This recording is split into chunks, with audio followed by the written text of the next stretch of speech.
आज का टॉपिक है मूल अधिकार। मूल अधिकार क्या है? नेहरू रिपोर्ट 1928 1928। नेहरू रिपोर्ट 1928 के द्वारा मूल अधिकारों को भारत के संविधान में सम्मिलित करने की आकांक्षा प्रकट की गई थी। कब? 1928 में नेहरू रिपोर्ट के द्वारा।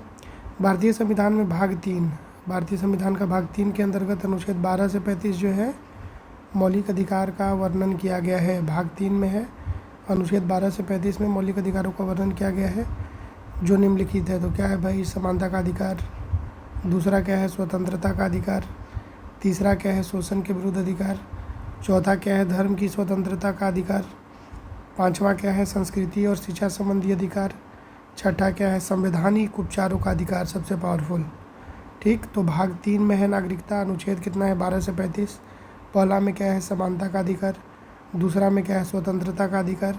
तीसरा में शोषण के विरुद्ध अधिकार। चौथा धर्म की स्वतंत्रता का अधिकार। पांचवा संस्कृति और शिक्षा संबंधी अधिकार। छठा क्या है? संवैधानिक उपचारों का अधिकार। ठीक, भारतीय संविधान में मौलिक अधिकारों को राज्य के कृत्यों के विरुद्ध एक गारंटी।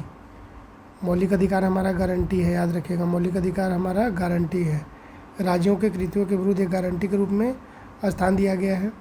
मौलिक अधिकार पूर्णतया यानी कि पूरे तरीके से नैसर्गिक एवं अप्रतिदेय की श्रेणी में आते हैं। जो मौलिक अधिकार हैं पूरी तरह से नैसर्गिक और अप्रतिदेय की श्रेणी में आते हैं। देना ही देना है एट एनी कॉस्ट।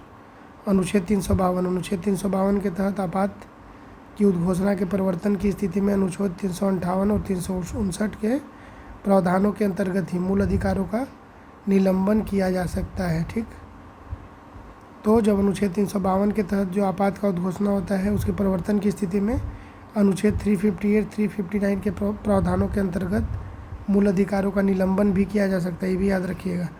किस केस में? 352 के केस में। मौलिक अधिकारों को न्याय योग होता है, वाद के योग्य होता है रूप में संविधान में रखा गया है। वर्तमान में कुल 6 मौलिक अधिकार। कितना अगर पूछेंगे कितना है तो 6 है मौलिक अधिकार, जबकि मूल संविधान में टोटल 7 मौलिक अधिकार दिए गए थे। जो हमारा मूल संविधान था उसमें कितना था? 7, लेकिन अभी वर्तमान में कितना है? 6 है। भारतीय संविधान में दिए गए मौलिक अधिकारों की तुलना अमेरिका के अधिकार बिल से की जाती है। अमेरिका के अधिकार बिल से की जाती है। भारतीय संविधान में मौलिक अधिकारों के संरक्षण का दायित्व न्यायपालिका किसके पास रहेगा? न्यायपालिका के पास है। मौलिक अधिकारों के संरक्षण का दायित्व न्यायपालिका के पास है। संविधान का अनुच्छेद 14 यह सुनिश्चित करता है कि किसी भी व्यक्ति को विधि के समक्ष समता या विधियों के समान संरक्षण से वंचित नहीं किया जाएगा। अनुच्छेद 14 क्या सुनिश्चित करता है? किसी भी व्यक्ति को विधि के समक्ष समता जो है उससे या विधियों के समान संरक्षण से वंचित नहीं किया जाएगा। इस रूप में अनुच्छेद 14 विधायन सत्ता पर नियंत्रण लगाता है। भारतीय संविधान में समानता का अधिकार अनुच्छेद 14 से 18 रटिए। समानता का अधिकार, समानता का अधिकार अनुच्छेद 14 से 18। समानता का अधिकार अनुच्छेद 14 से 18 तक कुल 5 अनुच्छेदों में वर्णित किया गया। कुल कितने अनुच्छेदों में? 5 अनुच्छेदों में वर्णित किया गया है जो कि अग्रलिखित है। तो विधि के समक्ष समता अनुच्छेद 14। फिर है आपका कि धर्म विधि के समक्ष समता हो जाएगा अनुच्छेद 14 में। अगर बोलेगा धर्म, मूलवंश, जाति, लिंग या जन्म स्थान के आधार पर विभेद का प्रतिषेध तो यह आ जाएगा अनुच्छेद 15 में। धर्म, मूलवंश, जाति, लिंग या जन्म स्थान के आधार पर विभेद का प्रतिषेध तो 15 में। लोक नियोजन के विषय में अवसर की समता अनुच्छेद 16। अगर बोलेगा लोक नियोजन के विषय में अवसर की समता अनुच्छेद 16। अस्पृश्यता यानी कि छुआछूत का अंत अनुच्छेद 17। अस्पृश्यता यानी कि छुआछूत का अंत अनुच्छेद 17। उपाधियों का अंत अनुच्छेद 18। अनुच्छेद 19 से लेकर 22 तक स्वतंत्रता के अधिकार वर्णित है। पहला आप देख लिए क्या? पहला जो देखे वो हो गया आपका 14 से 18। 14 से 18 में क्या आएगा? समानता। 14 से 18 में आएगा 14, 15, 16, 17, 18। तीसरा क्या आएगा? ये आएगा समानता के अधिकार के अंतर्गत। 14 में क्या आएगा? विधि के समक्ष समता। 15 में क्या आएगा, धर्म, मूल, वंश, जाति, लिंग या जन्म स्थान के आधार पर विभेद से प्रतिषेध। 16 में क्या आएगा, लोक नियोजन में अवसर की क्षमता। 17 में क्या आ जाएगा, अस्पृश्यता यानी कि छुआछूत का अंत हो जाएगा। और 18 में हो जाएगा उपाधियों का अंत। ठीक। 14 में क्या हो जाएगा, 14 में विधि के समझ क्षमता।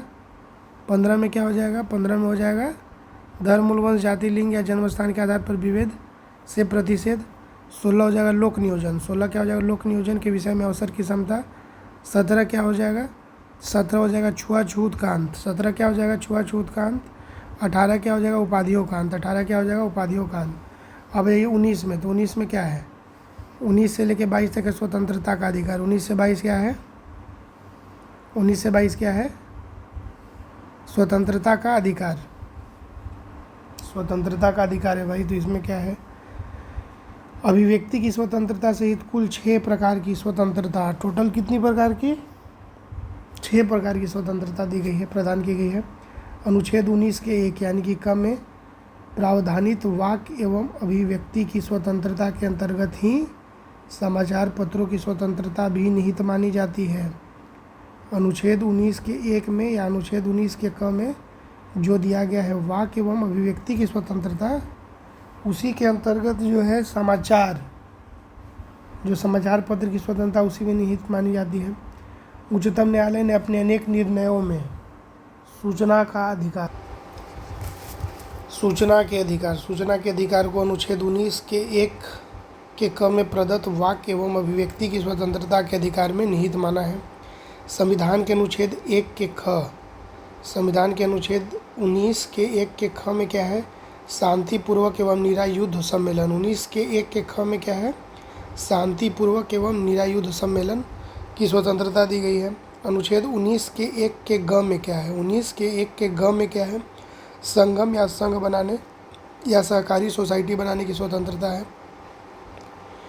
अनुच्छेद 19 के 1 के घ में क्या है, क ख ग हो गया। अब अनुच्छेद 1 के घ में क्या है, तो भारत के राज्य क्षेत्र में सर्वत्र आबाद संचरण की स्वतंत्रता।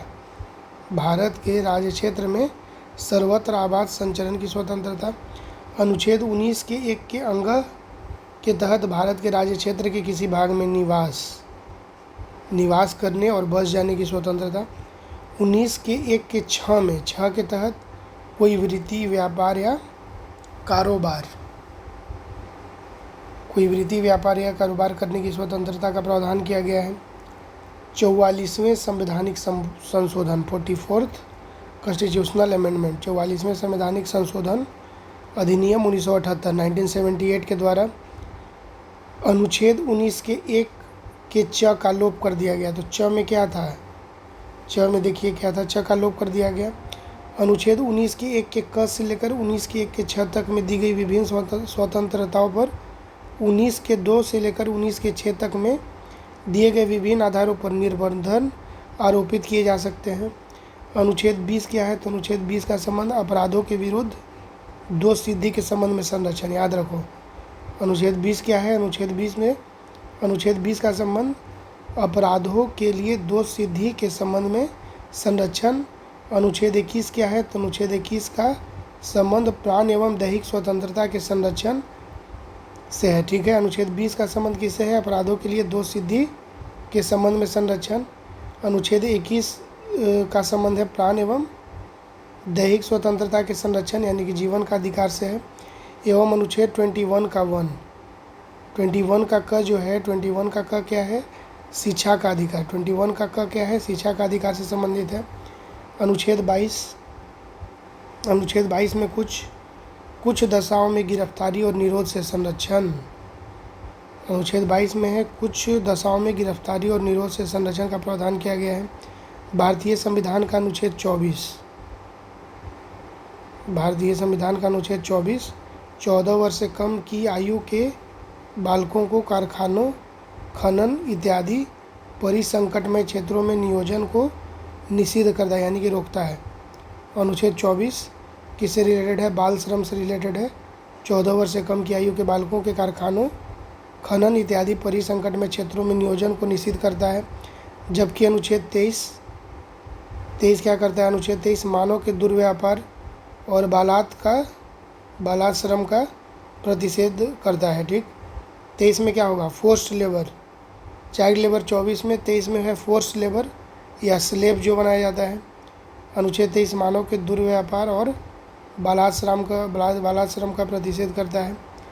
भारतीय संसद के द्वारा निर्मित सिविल अधिकार संरक्षण अधिनियम 1955, भारतीय संसद के द्वारा निर्मित सिविल अधिकार संरक्षण अधिनियम 1955 के अंतर्गत भारतीय समाज में अस्पृश्यता को दंडनीय अपराध घोषित किया गया है। भारतीय समाज में अस्पृश्यता को दंडनीय अपराध घोषित किया गया है। भारतीय संविधान के अनुच्छेद 21 में क्या है, दैहिक स्वतंत्रता, शब्दावली में संचरण अर्थात कहीं भी जाने का अधिकार यानी विदेश भ्रमण भी निहित है इसी में। अनुच्छेद 21 में दैहिक स्वतंत्रता शब्दावली है जिसमें हम लोग कहीं भी जाने का अधिकार इसी में इंक्लूड होगा, यानी कि विदेश भ्रमण भी इसी में निहित है। उच्चतम न्यायालय ने जीवन साथी चुनने के अधिकार को मूल अधिकार मानते हुए इसे अनुच्छेद 21 में ही निहित माना है। याद रखिए, जीवन साथी चुनने का अधिकार अगर कोई बोले कि कौन दिया, तो बोलना है अनुच्छेद 21। उच्चतम न्यायालय ने उन्नी कृष्णन बनाम आंध्र प्रदेश मामले 1993 में संविधान के अनुच्छेद 21, उन्नी कृष्णन बनाम आंध्र प्रदेश मामले 1993 में संविधान ने अनुच्छेद 21 के कार्यक्षेत्र का विस्तार कर शिक्षा के अधिकार को उसमें शामिल किया था। धार्मिक स्वतंत्रता के अधिकार किसमें है, अनुच्छेद 25 में है। धार्मिक स्वतंत्रता के अधिकार किसमें है, धार्मिक स्वतंत्रता अनुच्छेद 25 के अंतर्गत प्रत्येक व्यक्ति को अपने धर्म का प्रचार करने का अधिकार है, जिसमें ही सिखों को कृपाण धारण करने एवं रखने का अधिकार समाहित है। भारतीय संविधान का अनुच्छेद 26 धार्मिक कार्यों के प्रबंध की स्वतंत्रता से संबंधित है, जबकि अनुच्छेद 29 का संबंध अल्पसंख्यक वर्गों के हितों के संरक्षण से। अनुच्छेद 30 क्या है, तो अल्पसंख्यक वर्गों के शिक्षा संस्थाओं की स्थापना एवं प्रशासन करने के अधिकार से संबंधित है। ठीक, तो 25 में क्या आ जाएगा, 25 में आपको मिल जाएगा धार्मिक स्वतंत्रता। 26 में क्या मिलेगा, धार्मिक कार्यों के प्रबंध की स्वतंत्रता किस में है, 26 में है। फिर 29 में याद रखिए, 29 में अल्पसंख्यक है, 29 का संबंध अल्पसंख्यक वर्गों के हितों के संरक्षण से है, और 29 के बाद 30 भी अल्पसंख्यक वर्ग से ही है, लेकिन शिक्षा संस्थाओं की स्थापना एवं प्रशासन करने के अधिकार से संबंधित है। भारतीय संविधान के 44वें संवैधानिक संशोधन अधिनियम 1978, भारतीय संविधान के 44वें संवैधानिक संशोधन 1978 के द्वारा संपत्ति के अधिकार को मूल अधिकार की श्रेणी से हटाकर अनुच्छेद 300 के ए के तहत विधिक अधिकार की श्रेणी में डाल दिया गया। ठीक, 1978 में क्या हुआ, 44th कॉन्स्टिट्यूशनल अमेंडमेंट हुआ और उसमें क्या किया गया, तो संपत्ति के अधिकार को मूल अधिकार की श्रेणी से हटाकर अनुच्छेद 300 ए के तहत उसको विधिक अधिकार की श्रेणी में डाल दिया गया। भारतीय संविधान के अनुच्छेद 32 बहुत इंपॉर्टेंट है, अनुच्छेद 32 बहुत ही ज़्यादा इंपॉर्टेंट है। इसके अंतर्गत संवैधानिक उपचारों का अधिकार क्या दिया जाता है, संवैधानिक उपचारों का अधिकार उल्लेखित है। मूल अधिकारों के न्यायिक संरक्षण हेतु मूल अधिकारों को हम लोग क्या देना है, न्यायिक संरक्षण देना है, क्योंकि न्याय योचित होता है मूल अधिकार, उसके लिए बनाया गया अनुच्छेद 32, अनुच्छेद 32 बनाया गया। और उसके अंतर्गत क्या कहा गया कि उच्चतम न्यायालय अनुच्छेद 226 के तहत उच्च न्यायालयों को शक्ति प्रदान की गई। मतलब 32 से किसको दिया गया, 32 पावर दिया गया उच्चतम न्यायालय को। भाई कोई भी अगर मूल अधिकार को तोड़ेगा तो अनुच्छेद 32 में तुमको पावर दिया गया कि तुम रिट जारी कर दो। हाईकोर्ट बोला कि हमको भी पावर दो, तो बोला कि अनुच्छेद 226 तुम रखो अपने पास, उच्च न्यायालय के लिए है 226 और 32 किसे है, सुप्रीम कोर्ट के लिए है। कब जारी होगा, तो रिट तब जारी होगा जब कोई मूल अधिकार का उल्लंघन करेगा, चाहे वो स्टेट ही क्यों ना हो। सर्वोच्च न्यायालय अथवा उच्च न्यायालय मूल अधिकारों के प्रवर्तन हेतु वही चीज़ है अनुच्छेद 32 और अनुच्छेद 226 के तहत 32 किसको दिया गया, सर्वोच्च न्यायालय को, और 226 किसको दिया गया, उच्च न्यायालय को दिया गया। कई प्रकार के विशेष आदेश जारी करते हैं जिन्हें प्रादेश या रीट कहते हैं, जिसे प्रादेश या रीट कहते हैं। अब देखिए बंदी प्रत्यक्षीकरण क्या है। इसके द्वारा न्यायालय किसी भी गिरफ्तार व्यक्ति को न्यायालय के सामने प्रस्तुत करने का आदेश देता है। बंदी प्रत्यक्षीकरण में न्यायालय क्या आदेश देता है कि कोई भी गिरफ्तार व्यक्ति है उसको न्यायालय के सामने प्रस्तुत करने का आदेश देता है। यदि गिरफ्तारी का तरीका या कारण गैरकानूनी या असंतोषजनक है तो न्यायालय बंदी को छोड़ने का आदेश देता है।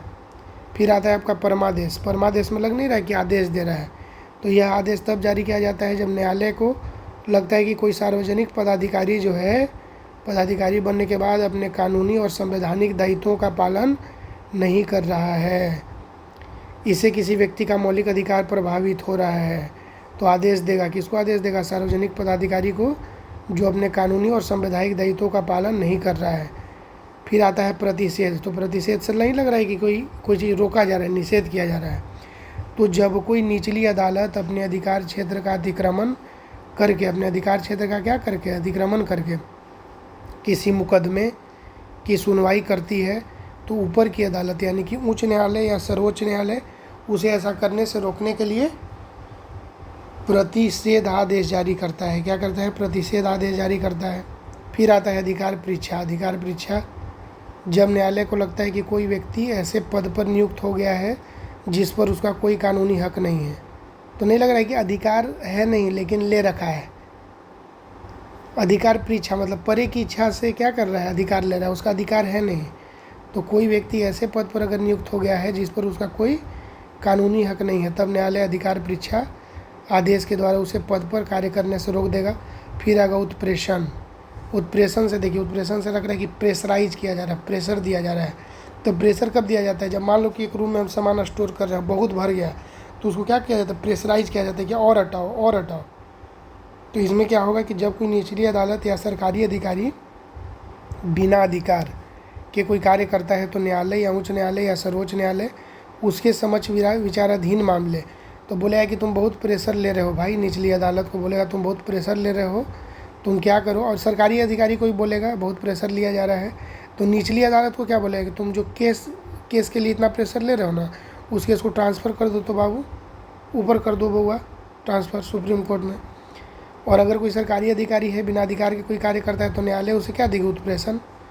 उसे उत्प्रेषण द्वारा उसे ऊपर की अदालत या अधिकारी को, तो अदालत क्या करेगी? उच्च न्यायालय से उसको बुला लेगी सुप्रीम कोर्ट में। लेकिन अधिकारी अगर है तो छोटा अधिकारी को बोलेगी सुनो बाबू, तुम बहुत अपने अधिकार से इधर जा रहे हो, बहुत प्रेशर में तुम लग रहे हो, तुम अब जो है केस अपने सीनियर को ट्रांसफ़र करो। तो जैसे निचला अदालत देगा ऊपरी अदालत को, वैसे निचला अधिकारी ट्रांसफ़र हो जाएगा किसका? उसका केस चला जाएगा ऊपरी अधिकारी के पास।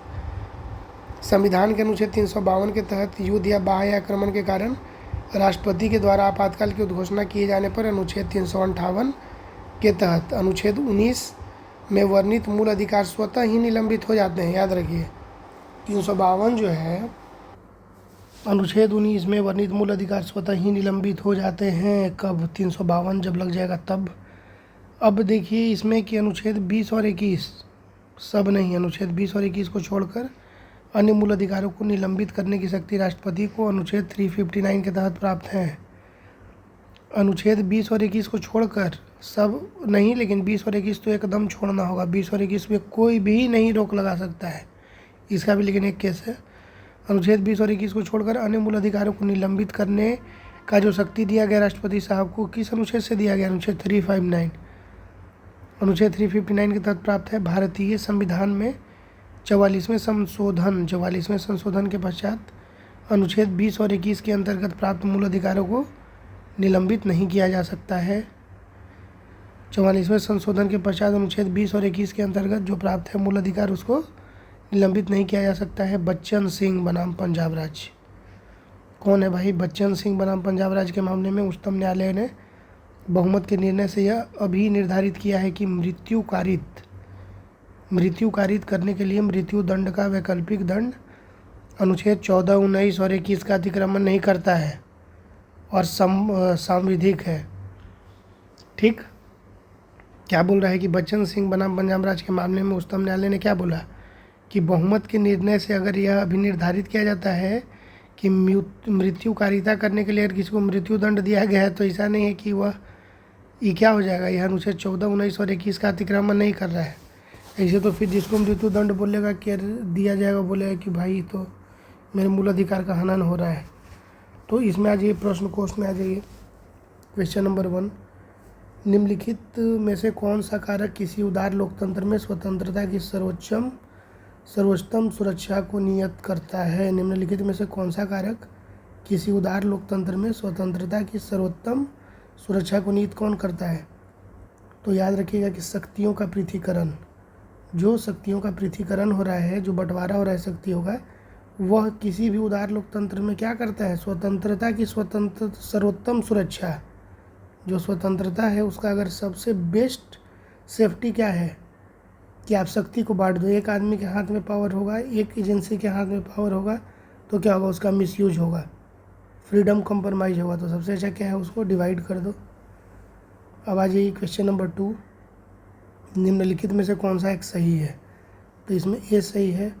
भारतीय संविधान के मूल अधिकारों को शामिल करने के लिए नेहरू रिपोर्ट 1928 ने इसका क्या किया था? समर्थन किया था। भारतीय संविधान में मूल अधिकारों को शामिल करने के लिए नेहरू रिपोर्ट 1928 ने इसका समर्थन किया था, याद रखिएगा।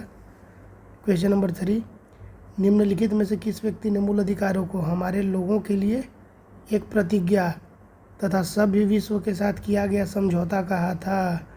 निम्नलिखित में से किस व्यक्ति ने मूल अधिकारों को क्या बोला था? कि हमारे लोगों के लिए एक प्रतिज्ञा तथा सभ्य विश्व के साथ किया गया समझौता। ये कौन बोले थे? डॉक्टर एस राधाकृष्णन ने बोला कि जो मूल अधिकार है वह हमारे लोगों के लिए एक प्रतिज्ञा है तथा जो सभ्य विश्व है उसके साथ किया गया एक समझौता है। ठीक। क्वेश्चन नंबर 4, मौलिक अधिकार क्या है? मौलिक अधिकार क्या है? तो वाद योग्य है, यानी कि न्याय योग्य है, यानी कि अगर इस पर कोई आपको रोकेगा मौलिक अधिकार से तो आप उसको कोर्ट में घसीट सकते हैं, इसका यही मतलब हुआ। क्वेश्चन नंबर 5, अधिकारों को मूल अधिकार कहा जाता है क्योंकि 1, 4, 5 क्यों? क्योंकि यह संविधान में उल्लेखित होता है, संविधान में लिखा हुआ है, इसीलिए मूल अधिकार है। यह व्यक्तित्व विकास के लिए आवश्यक होता है, इसीलिए ज़रूरी है। संसद इसके विरुद्ध कानून नहीं बना सकती है। बहुत इंपॉर्टेंट, सबसे इम्पोर्टेंट यही है कि कल के डेट में अगर कोई ऐसी सरकार आ जाती है जो गलत करने लगे, कि आप बोले कि नहीं मौलिक अधिकार को ही काट के कोई ऐसा कानून बना दे जो मौलिक अधिकार का हनन करता हो, ये भी संभव नहीं है। वहाँ भी कोर्ट उसको रोक सकती है। तो अधिकारों को इसीलिए मूल अधिकार कहा गया है क्योंकि यह संविधान में उल्लेखित होता है, यह व्यक्तित्व विकास के लिए आवश्यक होता है, यह संसद इसके विरुद्ध कानून नहीं बना सकती है। अब देखिए 2 और 3 क्यों गलत हो गया? तो प्रजातांत्रिक थोड़ी है, डेमोक्रेसी इसमें कहाँ है? डेमोक्रेटिक थोड़ी है और नहीं लोक कल्याणकारी है। कोई ऐसा थोड़ी कि इसे कल्याण हो रहा है, तो मौलिक अधिकार मूल अधिकार है, इसे कोई बहुत बड़ा लोक कल्याण का काम नहीं हो रहा है। मौलिक अधिकार है, बेसिक है, सबके पास होना चाहिए, फंडामेंटल है, फंडामेंटल राइट है। क्वेश्चन नंबर 6 है, क्वेश्चन नंबर 6 है कि मौलिक अधिकार, मौलिक अधिकार तो क्या है? आपातकाल स्थिति में निलंबित किए जा सकते हैं। बिल्कुल सही, मौलिक अधिकार को आपातकालीन स्थिति में निलंबित किया जा सकता है। इसको पढ़ लीजिए कि केवल आपातकालीन स्थिति में ही निलंबित किया जा सकता है। अनुच्छेद 358, 359, 358 और 359 में आपात की उद्घोषणा के प्रवर्तन की स्थिति में मूल अधिकारों के निलंबन संबंधी प्रावधानों का वर्णन किया गया है। क्वेश्चन नंबर 7 में आइए, भारत में मौलिक अधिकारों के संबंध में निम्न वक्तव्यों पर विचार कीजिए। तो इसमें बताना है कि सही उत्तर कौन है। 1, 2, 3 तीनों सही है। तो 1, ये राज्यकृत के विरुद्ध एक गारंटी है। ठीक, अगर राज्य कोई भी आपके अगेंस्ट में कोई भी काम करे तो उसके विरुद्ध क्या है, या जो राज्य करे या नहीं करे दोनों के विरुद्ध एक गारंटी है कि भाई इतना अधिकार तो मिलेगा ही मिलेगा।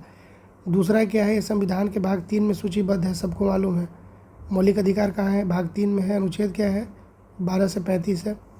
तीसरा क्या है? कि सामाजिक, आर्थिक और राजनीतिक न्याय सुनिश्चित करता है। बिल्कुल करता है, सामाजिक, आर्थिक और राजनीतिक न्याय को सुनिश्चित करता है। भारत में मौलिक अधिकार राज्यकृत की एक गारंटी है, राज्यकृत के विरुद्ध एक गारंटी है। ठीक है। संविधान भाग 3 यह कहाँ से लिया गया? यूएसए से लिया गया है।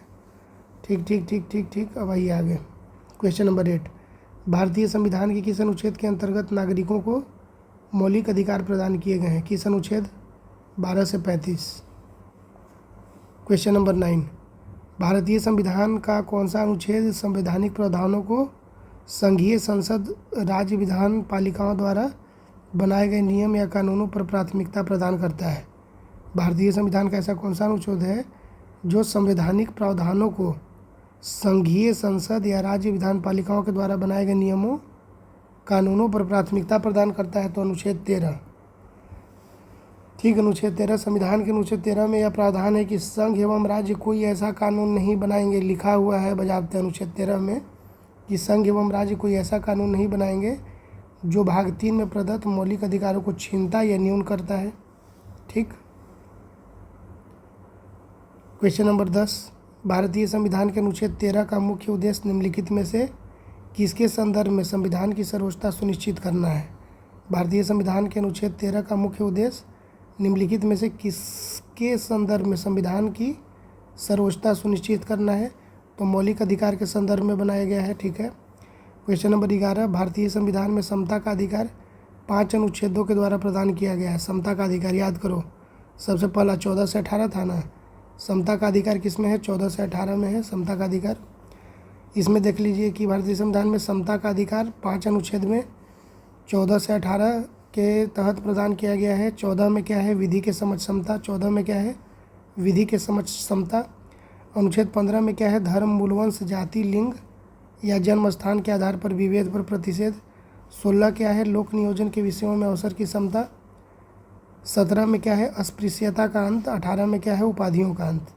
14 में विधि के समक्ष समता।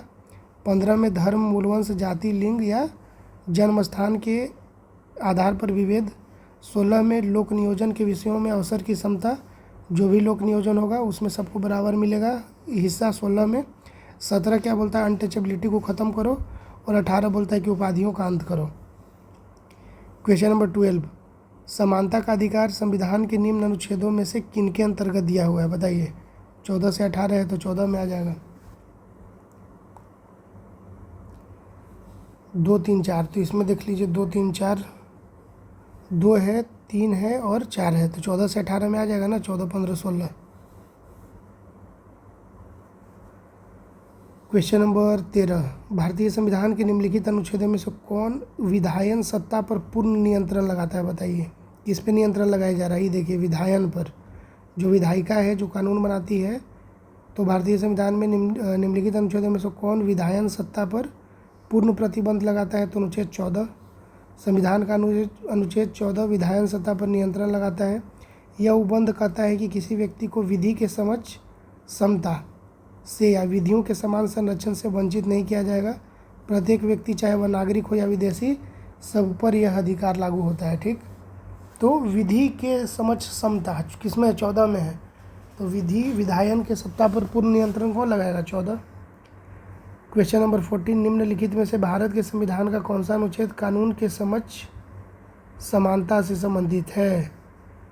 निम्नलिखित में से भारत के संविधान का कौन सा अनुच्छेद कानून के समक्ष समानता से संबंधित कौन रहेगा? 14 रहेगा। 14 से 18 तो 14। लेकिन इसमें कौन सा अनुच्छेद है? समझ, कानून के समझ समानता 14 में है। 15 नंबर, संविधान के किस अनुच्छेद में कानून का समान संरक्षण? 14 में लिखा हुआ है। कानून का समान संरक्षण अनुच्छेद 14, कानून का समान संरक्षण 14 में। क्वेश्चन नंबर 16, कानून को लागू करने के मामले में कोई विधान जो किसी कार्यपालक अथवा प्रशासनिक अधिकारी को अनिर्देशित एवं अनियंत्रित विवेकाधिकार देता है, भारत के संविधान के निम्नलिखित अनुच्छेदों में किसका उल्लंघन करता है? तो अनुच्छेद 14 होगा। कोई भी ऐसा विधान या कोई भी ऐसा कानून जो किसी कार्यपालक अथवा प्रशासनिक अधिकारी को अनिर्देशित करता है एवं अनियंत्रित, मतलब नियंत्रण के बाहर उसको अगर दे दिया अधिकार, तो किसका उल्लंघन हो गया? अनुच्छेद 14 का। क्योंकि 14 क्या बोलता है? विधि के समक्ष सब कोई समान है, लेकिन अगर कोई अनियंत्रित आ गया तो सबके साथ समान व्यवहार थोड़ी करेगा। ये अनुच्छेद 14 के अंतर्गत आ जाएगा। क्वेश्चन नंबर 17, विधि का नियम या कानून का अधिराज्य का मतलब क्या है? विधि का नियम या कानून का अधिराज्य का मतलब है कि सभी के लिए एक कानून और सभी के लिए एक न्यायतंत्र। विधि का नियम या विधि का कानून का मतलब है कि सभी के लिए एक कानून और सभी के लिए एक न्यायतंत्र होगा। क्वेश्चन नंबर 18, धर्म आदि के आधार पर विभेद का प्रतिषेध। भारत के संविधान का अनुच्छेद 15। अनुच्छेद 15 क्या था? धर्म आदि के आधार पर कोई भी विभेद नहीं होगा। धर्म, जाति, मूल, वंश के आधार पर नहीं होगा अनुच्छेद 15 में। यह क्या एक मूल अधिकार है जिसे इसके अधीन वर्गीकृत किया जाएगा। तो किसके अधीन वर्गीकृत किया जाएगा? समता का अधिकार। किसके अंतर्गत आएगा अनुच्छेद 15? तो 14 से 18 ऐसे भी समता का अधिकार है। क्वेश्चन नंबर 19, मद्रास राज्य बनाम दो राय राजन राज्य बनाम दो राय राजन 1951 के मुकदमे में भारतीय सर्वोच्च न्यायालय के निर्णय के परिणाम स्वरूप निम्नलिखित में से किस मौलिक अधिकार को संशोधित किया गया? किसको किया गया भाई संशोधित? तो किया गया आपको भेदभाव के विरुद्ध अधिकार। मद्रास राज्य बनाम दो राय राजन 1951 के मुकदमे में भारतीय सर्वोच्च न्यायालय के निर्णय के परिणाम स्वरूप निम्नलिखित में से किस मौलिक अधिकार को संशोधित किया गया? तो भेदभाव के विरुद्ध अधिकार को संशोधित किया गया। क्वेश्चन नंबर 20, संविधान के किस अनुच्छेद के अंतर्गत शिक्षण संस्थानों में जिसमें गैर सरकारी व गैर अनुदान प्राप्त भी सम्मिलित है अन्य पिछड़े अनुसूचित जाति अनुसूचित जनजाति हेतु आरक्षण की सुविधा? मतलब बोल रहा है कि शिक्षण संस्थान में जो रिजर्वेशन दिया जाता है अन्य पिछड़ों को, अनुसूचित जाति को, अनुसूचित जनजाति को किस अनुच्छेद के तहत दिया जाएगा? तो बी 15 का 5 अनुच्छेद 15 का 5 क्या कहता है? उसके अंतर्गत शिक्षण संस्थाओं में जिसमें गैर सरकारी गैर अनुदान प्राप्त भी सम्मिलित हैं अन्य पिछड़ों, अनुसूचित जाति और अनुसूचित जनजाति हेतु आरक्षण की सुविधा प्रदान की गई है। क्वेश्चन नंबर 21, संविधान के किन अनुच्छेदों के अनुसार ओबीसी अन्य पिछड़ा वर्ग को आरक्षण के प्रावधान दिए गए हैं? संविधान में कौन अनुच्छेद बोलता है कि ओबीसी को रिजर्वेशन मिलेगा? अनुच्छेद 15 का 4 और 16 का 4। अनुच्छेद 15 का 4 और 16 का 4, 15 का 4 और 16 का 4। इसको देख लीजिए कुछ कि भारतीय संविधान के अनुच्छेद 15 का 4, 16 का 4 के प्रावधानों के अनुसार ओबीसी यानी कि अन्य पिछड़ा वर्ग के लिए राज्य की सेवाओं में आरक्षण का प्रावधान किया गया है। 103वां संवैधानिक संशोधन अधिनियम 2019 103वां संवैधानिक संशोधन अधिनियम 2019 के द्वारा जोड़े गए अनुच्छेद खंड 15 का 6 और 16 का 6 के माध्यम से आर्थिक रूप से दुर्बल वर्गों के लिए आरक्षण के प्रावधान किए गए हैं। रट जाइए 103वें संवैधानिक संशोधन अधिनियम 2019 के द्वारा जोड़े गए अनुच्छेद 15 का 6 और 16 का 6। जैसे ओबीसी के लिए क्या था 15 का 4, वैसे ईडब्ल्यूएस के लिए 15 का 6। जैसे ओबीसी के लिए था 16 का 4, वैसे ईडब्ल्यूएस के लिए 16 का 6 के माध्यम से ईडब्ल्यूएस से दुर्बल वर्गों के आरक्षण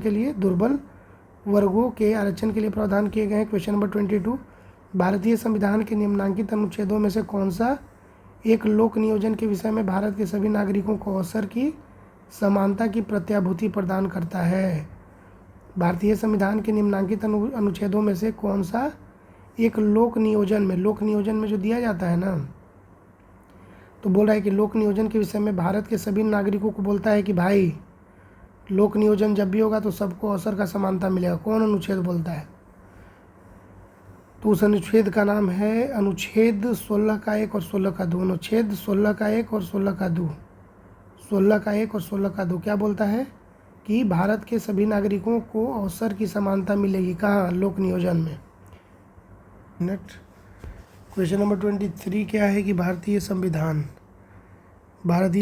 में जैसा निहित है निम्न में से कौन सा समानता के मौलिक अधिकार में सम्मिलित नहीं है? तो कौन सम्मिलित नहीं है? आर्थिक समानता नहीं है, बाकी तो सब मिलता ही हम लोग को।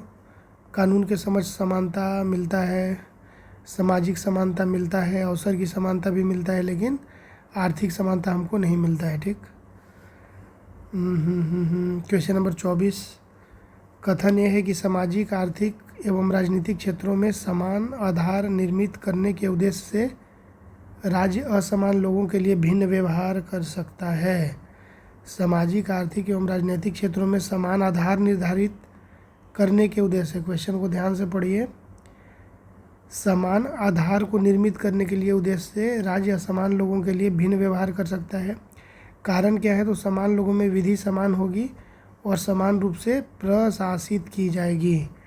तो डी हो जाएगा कि ए आर जो है दोनों सही है और ए का सही स्पष्टीकरण आर है।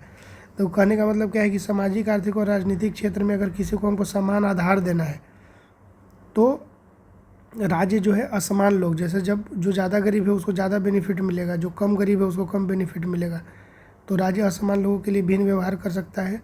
और इसका कारण क्या है? तो समान लोगों में विधि समान होगी, समान लोगों में, असमान लोगों में नहीं।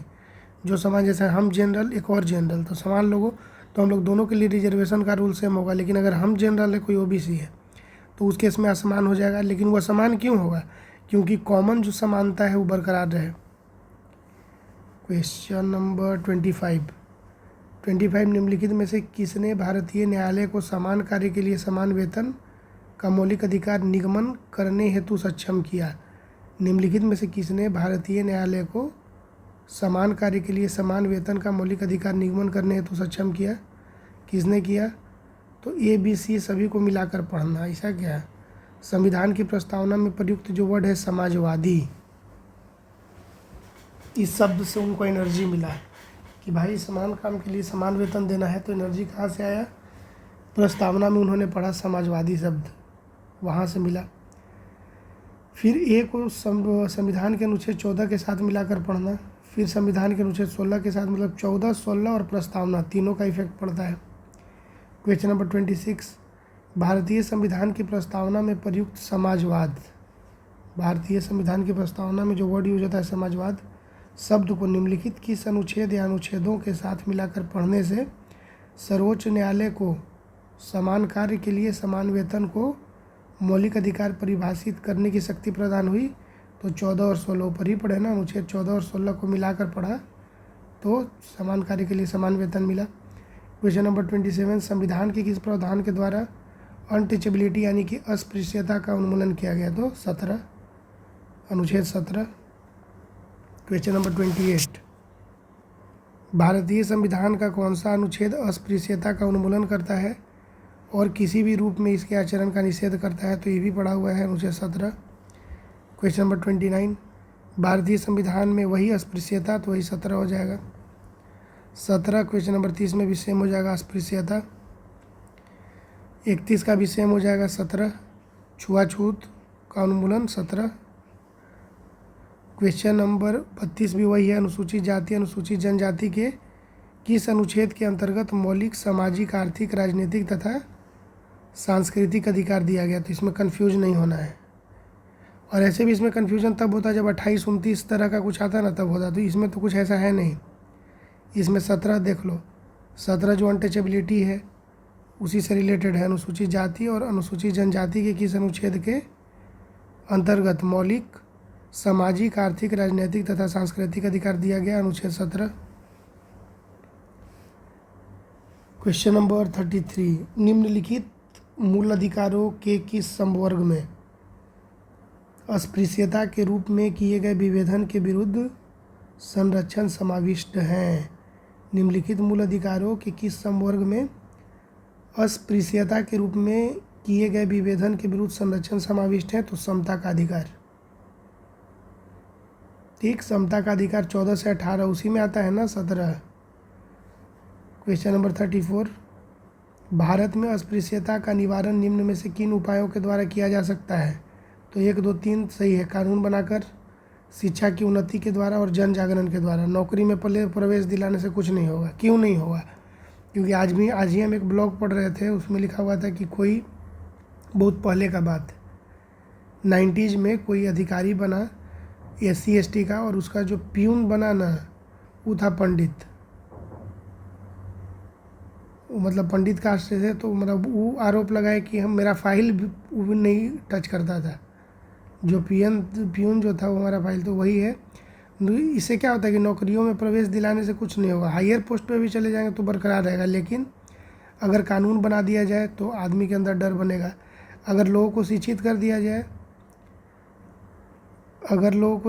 दिया जाए, तो उससे मतलब मेंटलिटी उनका इम्प्रूव होगा। और जन जागरण अगर किया जाए, अवेयरनेस फैला जाए, तो उससे होगा। क्वेश्चन नंबर 35 निम्नलिखित 2 कथन है जिसमें से एक कथन है तथा दूसरा इसका कारण है। ये क्या है? अस्पृश्यता संरचनात्मक हिंसा का सबसे खराब स्वरूप है। रीजन क्या है? तो अस्पृश्यता के चलन का आधार क्या है? धार्मिक स्वीकृति है। तो इसका ये हो जाए ए और आर दोनों सत्य हैं और आर ए की सही व्याख्या करता है। मतलब कि अस्पृश्यता क्या है? संरचनात्मक जो हिंसा है उसका सबसे खराब स्वरूप है। और क्यों सबसे खराब स्वरूप है? क्योंकि अस्पृश्यता के चलन का आधार धार्मिक स्वीकृति भी तो मिल जाता है उस चीज़ को, तो इससे और मजबूत हो जाता है। क्वेश्चन नंबर 36, भारतीय संविधान के निम्नलिखित अनुच्छेदों में से कौन भिन्न वर्ग में आता है? तो इस अनुच्छेद में देखो कौन भिन्न वर्ग में कौन आता है, इसमें स्टार मार्क है। सॉल्यूशन पढ़ लीजिए कि अनुच्छेद 19 अन्य से भिन्न वर्ग में आता है। ठीक है, 19, क्योंकि यह स्वतंत्रता के अधिकार का वर्णन करता है, जबकि तीनों अनुच्छेद 14, 15 और 16 ये किस में आ जाएगा? समता के अधिकार में आ जाएगा। 14, 15, 16, क्योंकि 14 से 18 क्या है? समता का अधिकार है।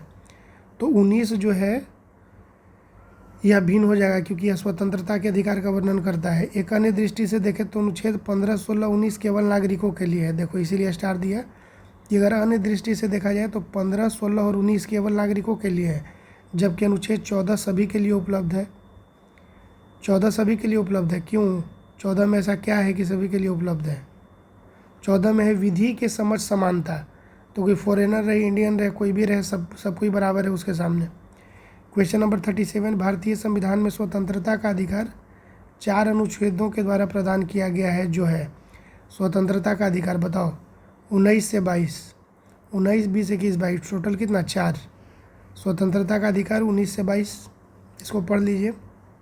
भारतीय संविधान के भाग 3 के तहत अनुच्छेद 19 से 22 स्वतंत्रता का अधिकार प्रदान किया गया है। अनुच्छेद 19 में क्या है कि भाषण दीजिए, अभिव्यक्ति कीजिए। ठीक, अनुच्छेद 19 में भाषण एवं अभिव्यक्ति की स्वतंत्रता है समेत 6 प्रकार की स्वतंत्रताएं प्रदान की गई हैं। अनुच्छेद 20 में अपराधों के लिए दोष सिद्धि के संबंध में संरक्षण। 21 क्या है? प्राण एवं दैहिक स्वतंत्रता का संरक्षण। 21 के ए में क्या आएगा? शिक्षा का अधिकार। और अनुच्छेद 22 में क्या आएगा? तो कुछ दशाओं में गिरफ्तारी और निरोध से संरक्षण। तो इसको रट जाइए कि स्वतंत्रता का अधिकार 19 से 22 में है। इस भाग में आएगा, भाग 3 में आएगा। भाग 3 में आएगा कहाँ से कहाँ? 19 से लेकर 22 तक रहेगा। भाग 19 में क्या रहेगा? तो भाषण एवं अभिव्यक्ति का स्वतंत्रता 19 में। और इस 19 में ही 6 आता है। इस 19 में टोटल कितना आएगा? इस 19 में टोटल 6 आएगा। A, B, C, D, E, F ऐसे करके 6 आएगा। उसके बाद आ जाइए 20 में। 19 में क्या हो गया? 19 में हो गया आपका भाषण और अभिव्यक्ति। 20 में हो गया कि अपराध के लिए दोष सिद्धि के संबंध में संरक्षण। 21 यही देता है प्राण एवं दैहिक स्वतंत्रता। 21 क्या है? 21 के ए में क्या है? तो अगर कोई मान लो कि इंटरकास्ट मैरिज कर रहा है तो ये अधिकार कहाँ से मिला? बताइए, सोच के बताइए। कोई अगर इंटरकास्ट मैरिज कर रहा है तो उसको ये अधिकार कहाँ से मिला? उसको ये अधिकार मिलता है अधिकार 21, अनुच्छेद 21 में जो दिया गया है प्राण एवं दैहिक स्वतंत्रता, यहाँ से मिलता है। लेकिन 21 के में क्या है? शिक्षा का अधिकार। फंडामेंटल राइट में डाल दिया गया है शिक्षा के अधिकार को 21 के में। और 22 में क्या है? तो कुछ दशाओं में गिरफ्तारी और निरोध से संरक्षण। अब आप आ जाइए क्वेश्चन नंबर 38। क्वेश्चन नंबर 38 में क्या है?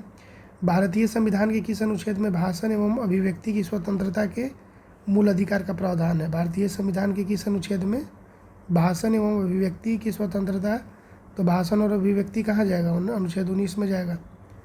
ये बहुत बढ़िया किताब है, याद करवा देता है एकदम, इतना बार रिपीट करेगा ना। Question number 39। तो क्वेश्चन नंबर 39 क्या है कि भारत के संविधान का निम्नलिखित में से कौन सा अनुच्छेद प्रेस की स्वतंत्रता? तो फिर आ गया, प्रेस की स्वतंत्रता किससे रिलेटेड है? तो प्रेस की स्वतंत्रता रिलेटेड है अनुच्छेद 19, आर्टिकल 19 से रिलेटेड है। 19 के 1 के क में 19(1) के क के अंतर्गत वर्णित वाक स्वतंत्रत्रय और अभिव्यक्ति स्वतंत्रत्रय के अधिकार में न्यायालय द्वारा इसको निहित माना गया है। क्वेश्चन नंबर 40, भारतीय संविधान का कौन सा अनुच्छेद प्रेस की स्वतंत्रता को आश्वासित करता है? प्रेस की स्वतंत्रता कहाँ? अनुच्छेद 19। क्वेश्चन नंबर 41, भारत का संविधान स्पष्टतः प्रेस की आज़ादी की व्यवस्था नहीं करता है, किंतु यह आज़ादी अंतर्निहित है। किस अनुच्छेद में अंतर्निहित है भाई? अनुच्छेद 19 के 1 के ए में, ये ऑलरेडी पढ़ा हुआ है। क्वेश्चन नंबर 42, भारत में समाचार पत्रों का स्वतः वही कहानी है संविधान 19 के 1 में। क्वेश्चन नंबर 43 क्या है? उच्चतम न्यायालय की व्यवस्था के अनुसार निजी भवनों के ऊपर राष्ट्रीय झंडे को फहराना डैश के तहत हर नागरिक का मौलिक अधिकार है। देखो, उच्चतम न्यायालय बोलता है कि निजी भवन के ऊपर जो राष्ट्रीय झंडा, आज क्या है 15 अगस्त, तो आज बोलेगा ना उच्चतम न्यायालय की व्यवस्था के अनुसार निजी भवनों के ऊपर जो राष्ट्रीय झंडे को फहराया जाता है उसके तहत हर नागरिक का यह क्या है? मौलिक अधिकार है। कहाँ से मिलता है? संविधान के अनुच्छेद 19 के 1 के ए से, संविधान के 19 के 1 के ए से मिलता है। नवीन जिंदल बनाम भारत संघवाद में दी गई उच्चतम न्यायालय की व्यवस्था के अनुसार निजी भवन के ऊपर राष्ट्रीय झंडे को फहराना अभिव्यक्ति का प्रतीक है। किस चीज़ का है? अभिव्यक्ति का प्रतीक है, जो संविधान के अनुच्छेद 19(1) के ए के तहत हर नागरिक का मौलिक अधिकार है। तो इसको कोई अगर झंडा उतरवाएगा तो उसको बोलिए कि हमारा आर्टिकल 19(1) के ए का क्या है? वायोलेशन है। क्वेश्चन नंबर 44, लेकिन आज का आदमी अपनी छत पर झंडा लगाए नहीं करता है, तो उसको कौन विरोध करेगा? स्वतंत्रता के अधिकार के भाग के रूप में निम्नलिखित में से कौन सा बिना हथियार के शांतिपूर्ण ढंग से इकट्ठा होने की स्वतंत्रता के अंतर्गत नहीं आता है? बोल रहा है कि स्वतंत्रता के अधिकार के भाग के रूप में बिना हथियार के शांतिपूर्ण ढंग से इकट्ठा होने की स्वतंत्रता के अंतर्गत नहीं आता है। तो किसका घेराव कर लिए? अफसर को, जो अपना कर्तव्य नहीं निभाते। मान लीजिए कि कोई अफसर भ्रष्ट है, अपना काम नहीं कर रहा है, तो ये नहीं कि आपको जब बोल दिया गया कि शांतिपूर्ण ढंग से इकट्ठा होना है तो घेराव कर लीजिए कि हम कुछ बोलेंगे नहीं लेकिन घेर लेंगे, ठीक, तो ये उसके अंतर्गत नहीं आएगा। लेकिन उसके अंतर्गत क्या आएगा? शांतिपूर्वक इकट्ठा होना, एकत्रित जनता जिनको हथियार नहीं रखना चाहिए। इस अधिकार के अभ्यास पर राज्य कानून बनाकर तर्कपूर्ण प्रतिबंध लगा सकता है। इस अधिकार के अभ्यास पर राज्य कानून बनाकर तर्कपूर्ण प्रतिबंध लगा सकता है। क्वेश्चन नंबर 45, निम्नलिखित में से किस आधार के कारण नागरिक की विचार अभिव्यक्ति की स्वतंत्रता पर प्रतिबंध नहीं लगाया जा सकता? क्या बोल रहा है? निम्नलिखित में से किस आधार पे नागरिक का जो विचार और अभिव्यक्ति की स्वतंत्रता है उस पर प्रतिबंध नहीं लगाया जा सकता? तो ये नहीं बोल सकते हम लोग कि देखिए भाई भारत की संप्रभुता का सवाल है इसीलिए आपको विचार और अभिव्यक्ति की स्वतंत्रता है उस पर प्रतिबंध लगेगा। नहीं लोक व्यवस्था, नहीं न्यायपालिका का अपमान, नहीं अवांछनीय आलोचना। ठीक, 45 ठीक है। तो इसमें बोल रहा है कि भारतीय संविधान के अनुच्छेद 19 के 2 में नागरिकों को विचार और अभिव्यक्ति की स्वतंत्रता पर भारत की संप्रभुता और अखंडता, राज्य की सुरक्षा, विदेशी राज्यों से मित्रतापूर्ण संबंध, लोक व्यवस्था, शिष्टाचार या सदाचार के हितों में अथवा अदालत की अवमानना, मानहानि या किसी अपराध के उद्दीपन के आधार पर युक्तियुक्त प्रतिबंध लगाया जा सकता है। क्वेश्चन नंबर 46, भारतीय गणराज्य के संविधान का कौन सा अनुच्छेद व्यक्ति की प्राण एवं दैहिक स्वतंत्रता के संरक्षण से संबंधित है? किस चीज़ से? प्राण एवं दैहिक स्वतंत्रता किस में है? अनुच्छेद 21। अनुच्छेद 21 में क्या है? प्राण एवं दैहिक स्वतंत्रता। क्वेश्चन नंबर 47, भारतीय संविधान के किस अनुच्छेद में विधि की सम्यक प्रक्रिया के सिद्धांत को शामिल किया गया है? भारतीय संविधान के किस अनुच्छेद में विधि की सम्यक प्रक्रिया के सिद्धांत को शामिल किया गया है? तो अनुच्छेद 21 में। 21 में क्या है? तो विधि की सम्यक प्रक्रिया के सिद्धांत को शामिल किया गया है। अनुच्छेद 21 में प्रयुक्त विधि द्वारा स्थापित प्रक्रिया पदावली को उसी अर्थ में प्रयुक्त किया गया है जिस अर्थ में अमेरिकन संविधान में सम्यक विधि प्रक्रिया शब्दावली का प्रयोग किया गया है। क्वेश्चन नंबर 48, भारतीय संविधान का कौन सा अनुच्छेद व्यक्ति के विदेश यात्रा के अधिकार को संरक्षण प्रदान करता है? तो ये भी आ जाएगा 21 में, याद रखना। विदेश यात्रा भी 21 में, और क्या बोले कि इंटरकास्ट मैरिज सब 21 में आ जाएगा। भारतीय संविधान का कौन सा अनुच्छेद व्यक्ति के विदेश यात्रा के अधिकार को संरक्षण प्रदान करेगा? 21 क्या कहता है कि इसमें दैहिक स्वतंत्रता की बात की जाती है। शब्दावली संरक्षण का अर्थ इच्छा अनुसार कभी भी तथा कहीं भी जाने का अधिकार आता है, जिसमें विदेश भ्रमण भी शामिल है।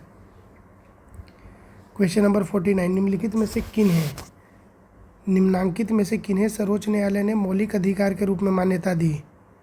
तो 1, 2 और 3 को, मतलब कि आवास का अधिकार मौलिक अधिकार, विदेश यात्रा का अधिकार मौलिक अधिकार, समान कार्य के लिए समान वेतन का अधिकार मौलिक अधिकार। ठीक, आवास का अधिकार भी याद रखो कि क्या है, मौलिक अधिकार है। विदेश यात्रा का अधिकार भी क्या है, मौलिक अधिकार है।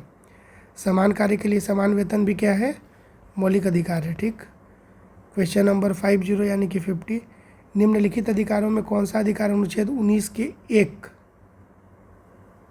डी को और अनुच्छेद 21 को मिलाकर पढ़ने पर प्राप्त होगा? किसको किसको मिलाना है? 19(1) के डी को और अनुच्छेद 21 को मिलाकर पढ़ेंगे तो हम लोग को एकांतता का अधिकार, एकांतता का अधिकार, एकांतता का अधिकार, एकांतता का अधिकार। ठीक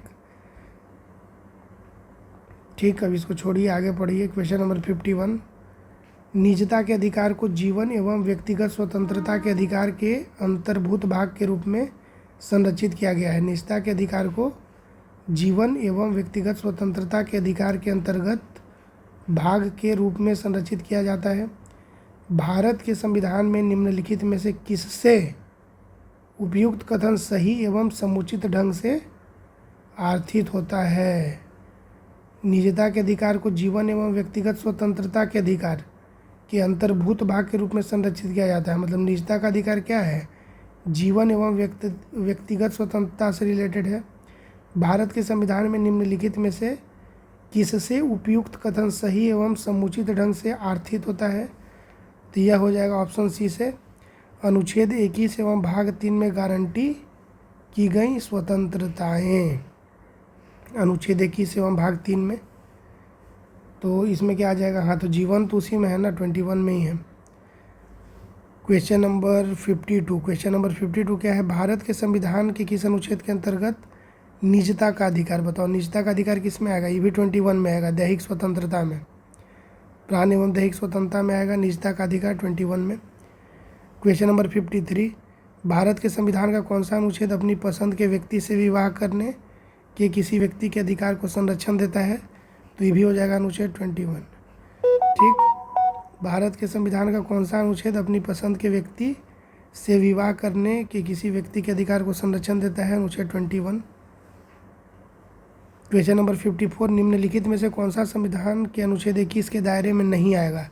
तो मृत्युदंड नहीं आएगा। नहीं तो अगर ये आने लगा तो फिर किसी को मृत्युदंड ही नहीं मिलेगा। बोला है कि 21 को वायलेट किया जा रहा है। कौन कौन आएगा? तो एक चिकित्सक के द्वारा घायल को चिकित्सीय सहायता देना, कार्यस्थल पर महिलाओं का लैंगिक उत्पीड़न, देखो ये भी किस में आएगा? 21 में ही आएगा। क्यों? क्योंकि दैहिक स्वतंत्रता है। पानी की गुणवत्ता को दूषित करना, ये भी देखो बहुत इंपॉर्टेंट। तो इसका यूज करके बहुत बार ना कंपनी, बड़ा बड़ा कंपनी जो है उस पर केस इसी पे होता है, क्योंकि मौलिक अधिकार की श्रेणी में आएगा। अगर वो पोल्यूशन करेगा, पानी में गंदा पानी मिलाएगा तो पानी दूषित होगा और उससे हमारा प्राण जा सकता है। तो पानी की गुणवत्ता को दूषित करना भी इसी में आ जाएगा। क्वेश्चन नंबर 55, निम्न में से कौन सा एक अधिकार राष्ट्रीय आपातकाल तक में भी समाप्त या सीमित नहीं किया जा सकता? कुछ भी हो जाए, चाहे राष्ट्रीय आपातकाल भी हो जाए, फिर भी उसको समाप्त या सीमित नहीं किया जा सकता। व्यक्तिगत स्वतंत्रता तथा जीवन का अधिकार, व्यक्तिगत 20 और 21, ठीक, अनुच्छेद 20 और 21, व्यक्तिगत स्वतंत्रता और जीवन का अधिकार। तो व्यक्तिगत स्वतंत्रता किस में आएगा? 20 में। 20 में नहीं, 20 में होगा कुछ मामलों में, अच्छा उसको अपराधों के लिए दोष सिद्धि में संरक्षण, तो वो आपातकाल में भी वो काम नहीं करेगा। और जीवन का अधिकार, ये दोनों मतलब रहेगा एट एनी कॉस्ट। इसमें देख लीजिए थोड़ा कि 44वें संवैधानिक संशोधन 1978, 44वां कब हुआ? 1978 में हुआ। उसके बाद अनुच्छेद 21 में प्रदत्त प्राण एवं दैहिक स्वतंत्रता, जीवन का अधिकार राष्ट्रीय आपातकाल की स्थिति में भी सीमित या समाप्त नहीं किया जा सकता है। ठीक, और क्या है? तो अनुच्छेद 21 और अनुच्छेद 20 क्या है? अनुच्छेद 20 कहता है कि अपराधों के लिए दोष सिद्धि के संबंध में संरक्षण को स्थगित नहीं किया जा सकता है, यानी कि 20 और 21 को स्थगित नहीं किया जा सकता है। चलिए अब आ जाइए आगे। क्वेश्चन नंबर 56 में, उच्चतम न्यायालय के किस मामले के निर्णय के कारण संविधान के अनुच्छेद 21 के कार्य क्षेत्र का विस्तार कर शिक्षा के अधिकार को उसमें शामिल किया गया था। देख लो, पहले 21 क्या था, पहले तो नॉर्मल था, दैहिक स्वास्थ्य मतलब प्राण का जो था, प्राण से रिलेटेड था ना, जीवन का अधिकार 21। लेकिन फिर क्या हुआ कि संविधान के अनुच्छेद 21 में पहले इसका विस्तार हुआ कार्य क्षेत्र तक, जिसमें बोला गया कि लैंगिक जो डिस्क्रिमिनेशन होता है या जो शोषण होता है महिलाओं का कार्य क्षेत्र पर, उसको डाला 21 में। फिर इसी 21 में शिक्षा के अधिकार को भी डाल दिया गया। तो ये हुआ था उन्नी कृष्णन बनाम आंध्र प्रदेश। उन्नी कृष्णन बनाम आंध्र प्रदेश के मामले में शिक्षा के अधिकार को भी किस में डाल दिया गया, 21 में डाल दिया गया। उच्चतम न्यायालय ने वर्ष 1993 में 14 वर्ष तक की आयु के बच्चों के लिए निःशुल्क शिक्षा को अधिकार के रूप में उन्नी कृष्णन और अन्य बनाम आंध्र प्रदेश राज्य व अन्य बाद में यह कहते हुए संगठित किया कि इस देश के नागरिक को शिक्षा का मौलिक अधिकार प्राप्त है। यह अधिकार अनुच्छेद 21 से निकला है। कहाँ से निकला है यह अधिकार? अनुच्छेद 21 से निकला है। ठीक। क्वेश्चन नंबर 57 6 वर्ष की आयु से 14 वर्ष की आयु के बीच के सभी बच्चों या शिशुओं को शिक्षा का अधिकार दिया गया है। 6 से लेकर 14 तक जितना भी बच्चा है उनको क्या दिया गया है? शिक्षा का अधिकार। तो यह उनका मूल अधिकार है, याद रखिएगा। लेकिन इसको पढ़िए थोड़ा, इससे क्वेश्चन आता है कि 86वें संवैधानिक संशोधन अधिनियम 2002 कब हुआ? 86वां 86 हुआ 2002 के द्वारा प्राथमिक शिक्षा को मूल अधिकार बना दिया गया। इसके द्वारा संविधान के भाग 3 में नया अनुच्छेद 21 का क, कौन सा अनुच्छेद? अनुच्छेद 19 का क जोड़ा गया, जिसके अनुसार 6 से 14 वर्ष की आयु के सभी बालकों हेतु निःशुल्क एवं अनिवार्य शिक्षा की व्यवस्था करेगा। इसके साथ ही क्या हुआ? अनुच्छेद 45 में क्या होगा, याद कीजिए। 36 से 51 क्या है? 36 से 51 DPSP, उसी में 45 आता है। तो उसमें भी क्या किया गया? संशोधन किया गया। अनुच्छेद 45 के संशोधित निर्देशक तत्व के अनुसार राज्य क्या करेगा? 6 वर्ष तक की आयु पूर्ण करने तक, 6 वर्ष की आयु पूर्ण करने तक सभी बच्चों को आरंभिक शिशुत्व, देखरेख तथा शिक्षा उपलब्ध कराने का प्रयत्न करेगा। इसी अनुक्रम में शिक्षा का अधिकार अधिनियम 2009, शिक्षा का अधिकार अधिनियम 2009 संसद के द्वारा पारित किया गया। ठीक है। इसके बाद फिर इसमें चेंज हुआ, संवैधानिक संशोधन हुआ 2010 में, तो इसको याद रखिए। ठीक है। क्वेश्चन नंबर 58 भारतीय संविधान में संशोधन करके शिक्षा का अधिकार कब जोड़ा गया? भारतीय संविधान में संशोधन करके शिक्षा का अधिकार कब जोड़ा गया? 2010। इसमें लेकिन बार बार क्या याद आएगा? 86वां संवैधानिक संशोधन 2002, प्राथमिक शिक्षा को मूल अधिकार दिया गया। लेकिन प्रभावी कब से हुआ? भारतीय संविधान में संशोधन कर शिक्षा का अधिकार कब जोड़ा गया? तो 2010 में। कब जोड़ा गया? 2010 में, याद रखिएगा। वही 1 अप्रैल, मूर्ख दिवस। मूर्ख दिवस के दिन यह डिसाइड किया है कि वी आर नो मूर्ख मूर्ख, 1 अप्रैल 2010। क्वेश्चन नंबर 59 निम्न में से कौन सा एक मानव अधिकार भारतीय संविधान के अंतर्गत मौलिक अधिकार भी है? निम्न में से कौन सा एक मानव अधिकार भारतीय संविधान के अंतर्गत मौलिक अधिकार भी है? क्या है कि दोनों हैं, मानव अधिकार भी है और मौलिक अधिकार भी है। तो कौन है? शिक्षा का अधिकार। शिक्षा का अधिकार क्या है? मानव अधिकार भी है, मौलिक अधिकार भी है। क्वेश्चन नंबर 60 कथन ये कहता है कि राज्य 6 से 14 वर्ष के सभी बच्चों को निःशुल्क एवं अनिवार्य शिक्षा प्रदान करेगा। कारण, एक प्रजातांत्रिक समाज में शिक्षा का अधिकार मानवाधिकार के रूप में विकास के अधिकार की व्याख्या के लिए अपरिहार्य है। कथन क्या है? तो राज्य 6 से 14 वर्ष के सभी बच्चों को क्या देगा? निःशुल्क एवं अनिवार्य शिक्षा देगा। रीजन क्या दिया है कि एक प्रजातांत्रिक समाज में शिक्षा का अधिकार मानवाधिकार के रूप में विकास के अधिकार की व्याख्या के लिए अपरिहार्य है, मतलब बहुत ज़रूरी है। हाँ, तो दोनों होगा। तो इसका आंसर ये हो जाएगा कि ए और आर दोनों सही हैं, और ए का सही स्पष्टीकरण क्या है? आर है। संविधान के भाग 3 में अनुच्छेद 21 का क, भाग 3 में 21 का क, इसके अनुसार क्या है? तो राज्य 6 से 14 वर्ष के सभी बच्चों को निःशुल्क एवं अनिवार्य शिक्षा प्रदान करेगा। ठीक। भाग 3 में अनुच्छेद 21 के ए के अनुसार राज्य 6 से 14 वर्ष के सभी बच्चों को निःशुल्क एवं अनिवार्य शिक्षा प्रदान करेगा। क्वेश्चन नंबर 61, भारत के संविधान में शोषण के विरुद्ध अधिकार के द्वारा निम्नलिखित में से कौन से परिकल्पित हैं? भारत में संविधान में संशोधन के विरुद्ध अधिकार के द्वारा निम्नलिखित में से कौन से परिकल्पित हैं? भारत के संविधान में शोषण के विरुद्ध अधिकार के द्वारा निम्नलिखित में से कौन से परिकल्पित हैं? तो केवल 1 और 4। एक क्या है? मानव देह का व्यापार और बंधुआ मजदूरी बेगारी का निषेध। 4 क्या है? कारखानों और खदानों में बच्चों के नियोजन का निषेध। तो शोषण के विरुद्ध हम लोग पढ़े थे ना कि 2 ही आता है, एक आता है 23, एक आता है अनुच्छेद 23 और एक क्या आता है अनुच्छेद, एक आता है अनुच्छेद 24। तो 23 में क्या है? मानव देह का व्यापार यानी कि ह्यूमन ट्रैफिकिंग। ह्यूमन ट्रैफिकिंग किस में आएगा? 23 में आ जाएगा। और चाइल्ड लेबर किस में आएगा? 24 में आएगा। और 23 में फिर और क्या आएगा? 23 में आ जाएगा फोर्स लेबर, बालात हो जाएगा यानी कि फोर्स लेबर। तो ये हो जाएगा तुम्हारा बालात, बालात श्रम। और बाल श्रम किस में आएगा? 24 में। IAS के एग्ज़ाम में पूछा है, बहुत इंपॉर्टेंट है, 2017 में एकदम लेटेस्ट है। शोषण के विरुद्ध अधिकार कौन कौन? 2 ही होगा, मानव देह का व्यापार, बंधुआ मजदूरी 23 में आ जाएगा। कारखानों और खदानों में बच्चों का नियोजन का निषेध किस में आएगा? ये 24 में आएगा। ठीक। Question number 62। क्वेश्चन नंबर 62 है कि भारतीय संविधान का कौन सा अनुच्छेद बच्चों के शोषण के विरुद्ध मौलिक शोषण के विरुद्ध कौन? बच्चों के शोषण किस में आ जाएगा? 24 में आ जाएगा। 23 में क्या आ जाएगा? फोर्स लेबर आ जाएगा। क्वेश्चन नंबर 63, भारत में अनुच्छेद 24 में क्या था? 23 में आपका क्या हो जाएगा? पूर्ण निषेध।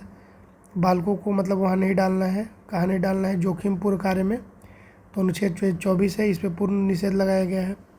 क्वेश्चन नंबर 64, कारखानों में बालकों के नियोजन पर प्रतिषेध कौन लगाता है?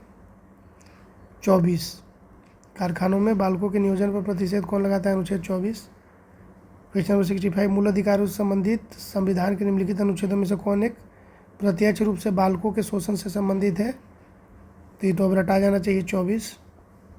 क्वेश्चन नंबर 66, ICCPR के अनुच्छेद डैश द्वारा बाल अधिकार को सुरक्षित किया गया है? 24। बाल अधिकार 24। 67, संविधान में कौन सा अनुच्छेद दोष सिद्धि के संबंध में अभियुक्तों को दोहरे दंड एवं स्व अभिशंसन से संरक्षण प्रदान करता है?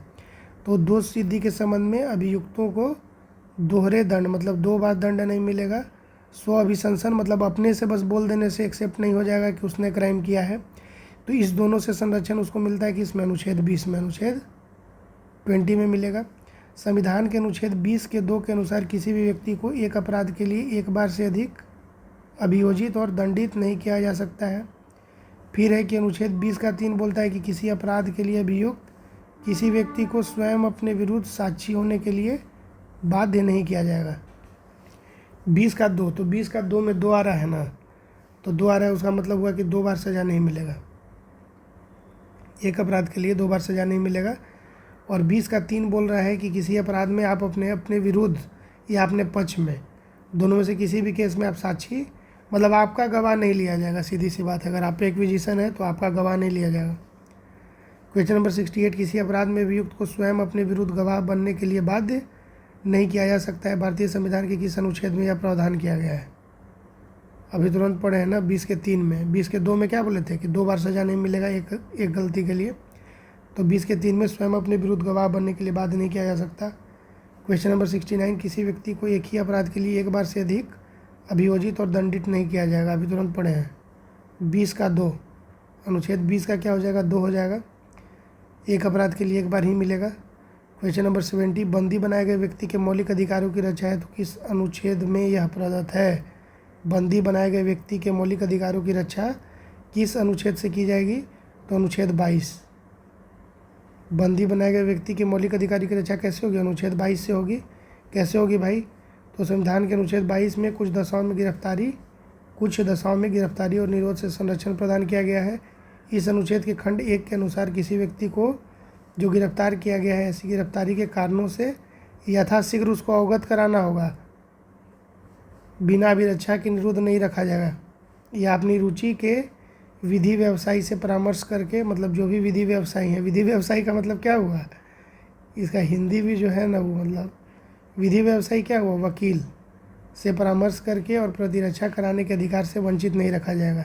तो 22 किसके लिए है, 22 उनके लिए है जो ऑलरेडी गिरफ्तार हो चुके हैं। उनको अधिकार दिया गया है कि उनको यथाशीघ्र अवगत कराया जाए कि किस चीज़ के लिए उनको गिरफ्तार किया गया है, गिरफ्तारी का कारण बताया जाए। और दूसरा, उनको वकील जो है विधि व्यवसायी से परामर्श करने की, प्रतिरक्षा करने के अधिकार से वंचित नहीं रखा जाएगा। ठीक। क्वेश्चन नंबर 71 क्या है, सुमेलित कीजिए। तो इसमें हो जाएगा सी। कौन सुमेलित नहीं है, तो सी सुमेलित नहीं है। जो सुमेलित है उसको देख लीजिए। 22 का 1, 22 में याद करो क्या था, 22 किसके लिए था, 22 पहले याद करो कि 22 था किसके लिए। तो 22 याद रखना है कि 22 है कैदियों के लिए जो ऑलरेडी जिनको अरेस्ट कर लिया गया है, बंदियों के लिए। तो इसमें सही क्या है, तो 22 का 1 सही है। स्वयं का जो अधिवक्ता रख सकता है, मतलब प्रतिरक्षा का अधिकार दिया गया है 22 के 1 में। 22 के 4 में क्या है, तो निवारक निरोध या उपबंध करने वाली कोई विधि 3 माह से अधिक निरुद्ध किया जाना प्राधिकृत नहीं करेगी। और 22 का 1 क्या कहता है कि गिरफ्तार किए गए व्यक्ति को गिरफ्तारी के कारण को यथासंभव शीघ्र बताए जाने के बिना अभिरक्षा में नहीं रखा जाएगा। ठीक। तो 22 ये हो गया, इसमें 3 चीज़ दिया गया है इसमें, लेकिन पढ़ लेते हैं एक बार। संविधान के अनुच्छेद 22 के 2 के अनुसार प्रत्येक व्यक्ति को जो गिरफ्तार किया गया है और अभिरक्षा के निरुद्ध रखा गया है, गिरफ्तारी के स्थान से मजिस्ट्रेट के न्यायालय तक यात्रा के लिए आवश्यक समय को छोड़कर ऐसी गिरफ्तारी से 24 घंटे की अवधि में निकटतम मजिस्ट्रेट के समक्ष पेश किया जाएगा। और ऐसे व्यक्ति को मजिस्ट्रेट के प्राधिकार के बिना उक्त अवधि से अधिक अवधि के लिए अभिरक्षा में निरुद्ध नहीं रखा जाएगा। अनुच्छेद 22 का 7 क्या है, तो यह प्रावधानित है कि संसद विधि के द्वारा उन परिस्थितियों का निर्धारण कर सकेगी जिसके अंतर्गत 3 माह से अधिक निरुद्ध किया जा सकेगा। ठीक।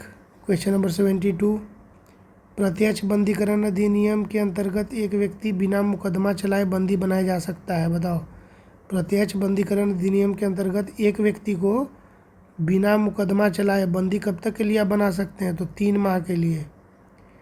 3 माह के लिए प्रत्यक्ष बंदीकरण अधिनियम के अंतर्गत एक व्यक्ति को बिना मुकदमा चलाए बंदी बनाया जा सकता है। कब तक के लिए, 3 महीने के लिए। 3 महीने के लिए प्रत्यक्ष बंदीकरण निवारक निरोध अधिनियम के अंतर्गत एक व्यक्ति को बिना मुकदमा चलाए 3 माह के लिए बंदी बनाया जा सकता है। अनुच्छेद 22 का 4 के अनुसार यदि निरोध 3 माह से अधिक के लिए है तो वह मामला सलाहकार बोर्ड को निर्दिष्ट किया जाना चाहिए। ऐसे व्यक्ति को निरोध में तभी रखा जा सकेगा जब सलाहकार बोर्ड का यह मत हो कि ऐसे निरोध के लिए पर्याप्त आधार हैं। क्वेश्चन नंबर 73, प्रिवेंटिव डिटेंशन के अंतर्गत एक व्यक्ति को बिना मुकदमा चलाए बंदी बनाकर रखा जा सकता है। कब तक के लिए, 3 माह तक। प्रिवेंटिव डिटेंशन के अंतर्गत एक व्यक्ति को बिना मुकदमा चलाए बंदी बनाकर रखा जा सकता है 3 माह तक के लिए।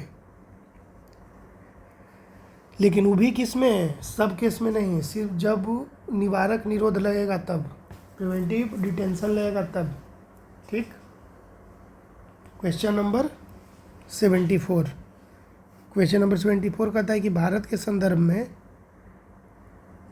संदर्भ में निम्नलिखित कथनों पर विचार कीजिए। पहला क्या है, इसमें से कौन सही है, तो इसमें बी यानी कि केवल 2 सही है, तो केवल 2 पढ़ लीजिए। कैदी को पैरोल पर छोड़ने के लिए राज्य सरकारों के अपने नियम हैं, समझ जाइए।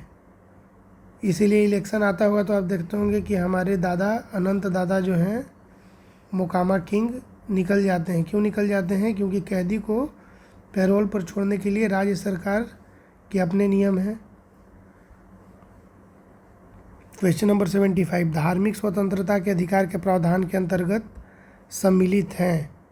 धार्मिक स्वतंत्रता के अधिकार के प्रावधान के अंतर्गत क्या क्या सम्मिलित है, तो 1, 2 और 3। 1, 2 और 3 क्या है, धार्मिक स्वतंत्रता के अधिकार से संबंधित है। 1, 2 और 3। तो 1 में हो गया धर्म प्रचार करने का अधिकार, 2 में हो गया सिखों को कृपान धारण करने एवं रखने का अधिकार, 3 हो गया राज्यों को समाज सुधारक विधि निर्माण करने का अधिकार, तीनों आ गया। ठीक। क्वेश्चन नंबर 76, संविधान के किस अनुच्छेद के अंतर्गत सिखों द्वारा कृपान धारण करना धार्मिक स्वतंत्रता का अंग माना गया है? अनुच्छेद 25। 25 क्या बोलता है? धार्मिक स्वतंत्रता देता है अनुच्छेद 25। संविधान के किस अनुच्छेद के अंतर्गत सिखों के द्वारा कृपान धारण करना धार्मिक स्वतंत्रता का अंग माना गया है? अनुच्छेद 25 में। क्वेश्चन नंबर 77, भारतीय संविधान के अनुच्छेद 25 का संबंध किससे है? धर्म की स्वतंत्रता से है। भारतीय संविधान का अनुच्छेद 25 का संबंध किससे है? धर्म की स्वतंत्रता से है। क्वेश्चन नंबर 78, भारतीय संविधान के अनुच्छेद 25 में प्रयुक्त हिंदू शब्द किस से सम्मिलित नहीं करता है? भारतीय संविधान के अनुच्छेद 25 में लिखा हुआ है हिंदू, तो उस हिंदू में कौन नहीं आएंगे? तो पारसी नहीं आएंगे, क्योंकि बौद्ध हिंदू से निकला है, जैन हिंदू से निकला है, सिख किससे निकला है? हिंदू से निकला है, लेकिन पारसी हिंदू से नहीं निकला है। ठीक। क्वेश्चन नंबर 79, संविधान के अनुच्छेद 25 के अनुसार धर्म स्वतंत्रता का अधिकार किसके अधीन नहीं है? संविधान के अनुच्छेद 25 के अनुसार धर्म का जो स्वतंत्रता का अधिकार है वो किसके अधीन नहीं है? मानववाद के अधीन नहीं है। ठीक। क्वेश्चन नंबर 80, संविधान के अनुच्छेद 26 में धार्मिक कार्यों के प्रबंध, 25 में क्या था? धार्मिक स्वतंत्रता था, कोई भी धर्म मानने की स्वतंत्रता।